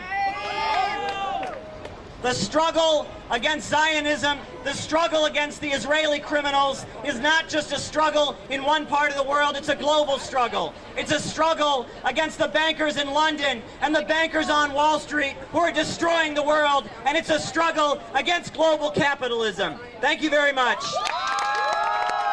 From the river to the sea, Palestine will be free. From the river to the sea, Palestine will be free. Hey friends, so I'm here at the reception for the election observers here in Moscow after the vote just happened. This is my friend from Syria. I am Mr. Grady from Syria. I am a writer in my country and I am a member of the for Syria. And I am here as an observer for the elections in Russian Union. We meet together to congratulate the people in Russia because they made their democracy and they say what they want to say and they have their decision and they do it. So it's a real victory, another victory for the Russian people and another victory for all of us who we love the humanity and we believe in humanity. I hope to my people to have in Syria to have the victory, and I wish Mr. President Al-Assad to stay as power as he is and to stay us from everything and prevent the Western to steal Syria from us. Very good. And this is my friends from Germany. Do you want to say hello? Hello. Hi. Very good. Yes. Anything to share? It is really great. We are from Germany, from RT, Germany. We have been to Vladivostok, and it was a really great trip. I wish you all could be here in the room with me, because so many countries are represented here. There are so many countries from Africa, so many countries from Asia, Indonesia, Malaysia, Cameroon, Venezuela. The future of the world is in this room. The dying Western imperialist Atlanticist system, that is the past. But the new multipolar world, the BRICS, the Eurasian Economic Union, the Belt and Road Initiative from China, that's the future. And if you look around this room, you're seeing the new economy that is arising in the world today. Terrorism is when you destroy communities, when you get rid of the good-paying jobs, when you replace schools with jails. That's what terrorism looks like. Yes! You know, we're here in New York. So much homelessness around us, so much poverty. Go to Detroit, go to Pittsburgh, go to Cleveland, go to Atlanta, go to Chicago. So many neighborhoods, so many communities throughout America have been bombed, not with explosive bombs, but with economic bombs. They have bombed out the jobs. They have bombed out the economic opportunities. They have deprived communities of what they need to survive. So many communities, so many working people in the United States have seen their lives destroyed. That's terrorism. There is terrorism going on all around us. There's terrorism going on all around us. And the fact that they tell us they were fighting a war on terror, that they're trying to keep us safe from Al-Qaeda, when they're buddy-buddy with the Saudi government, the Kingdom of Saudi Arabia, the only government in the world that still cuts people's heads off in public. They want to tell us they're fighting terrorism when the majority of the 9/11 hijackers were from Saudi Arabia. When Osama bin Laden, his parents owned the wealthiest construction firm that has a state monopoly on construction in Saudi Arabia. When right after 9/11, when all the planes were grounded, did you know this? When all the planes were on the ground in the country, not a single plane could go up in the air. They allowed one plane to go up in the air. And what plane was it? That was a plane for the Saudi royal family and the bin Laden family. And it flew around the United States, and it picked them up from their luxury hotels, and it flew them out of the country to make sure they were safe. They were concerned about protecting bin Laden's relatives, protecting the Saudi king. When we were fearing for our lives, I was a kid, I remember it, we were fearing for our lives, watching buildings fall down, afraid of what might happen next. We were fearing for our lives, and our government was trying to protect the Saudi kingdom. That's who they were trying to protect. They weren't trying to keep us safe. Pro-Palestine rallies sweep the U.S. New York police entered a Columbia University campus building through a window to reach protesters barricaded inside. Officers entered after university management authorized the move following unsuccessful negotiations. That says clashes took place outside.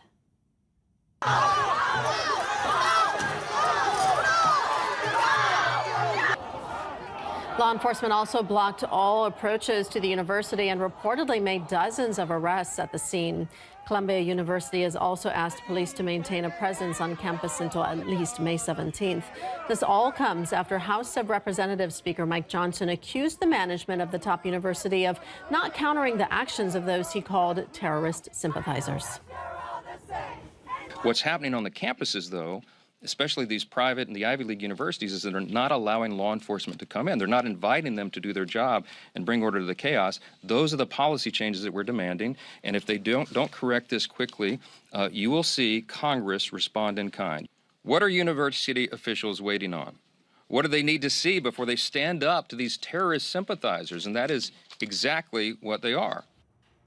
RT correspondent Caleb Maupin earlier visited the scene of the protest near Columbia University and spoke with some of the protesters.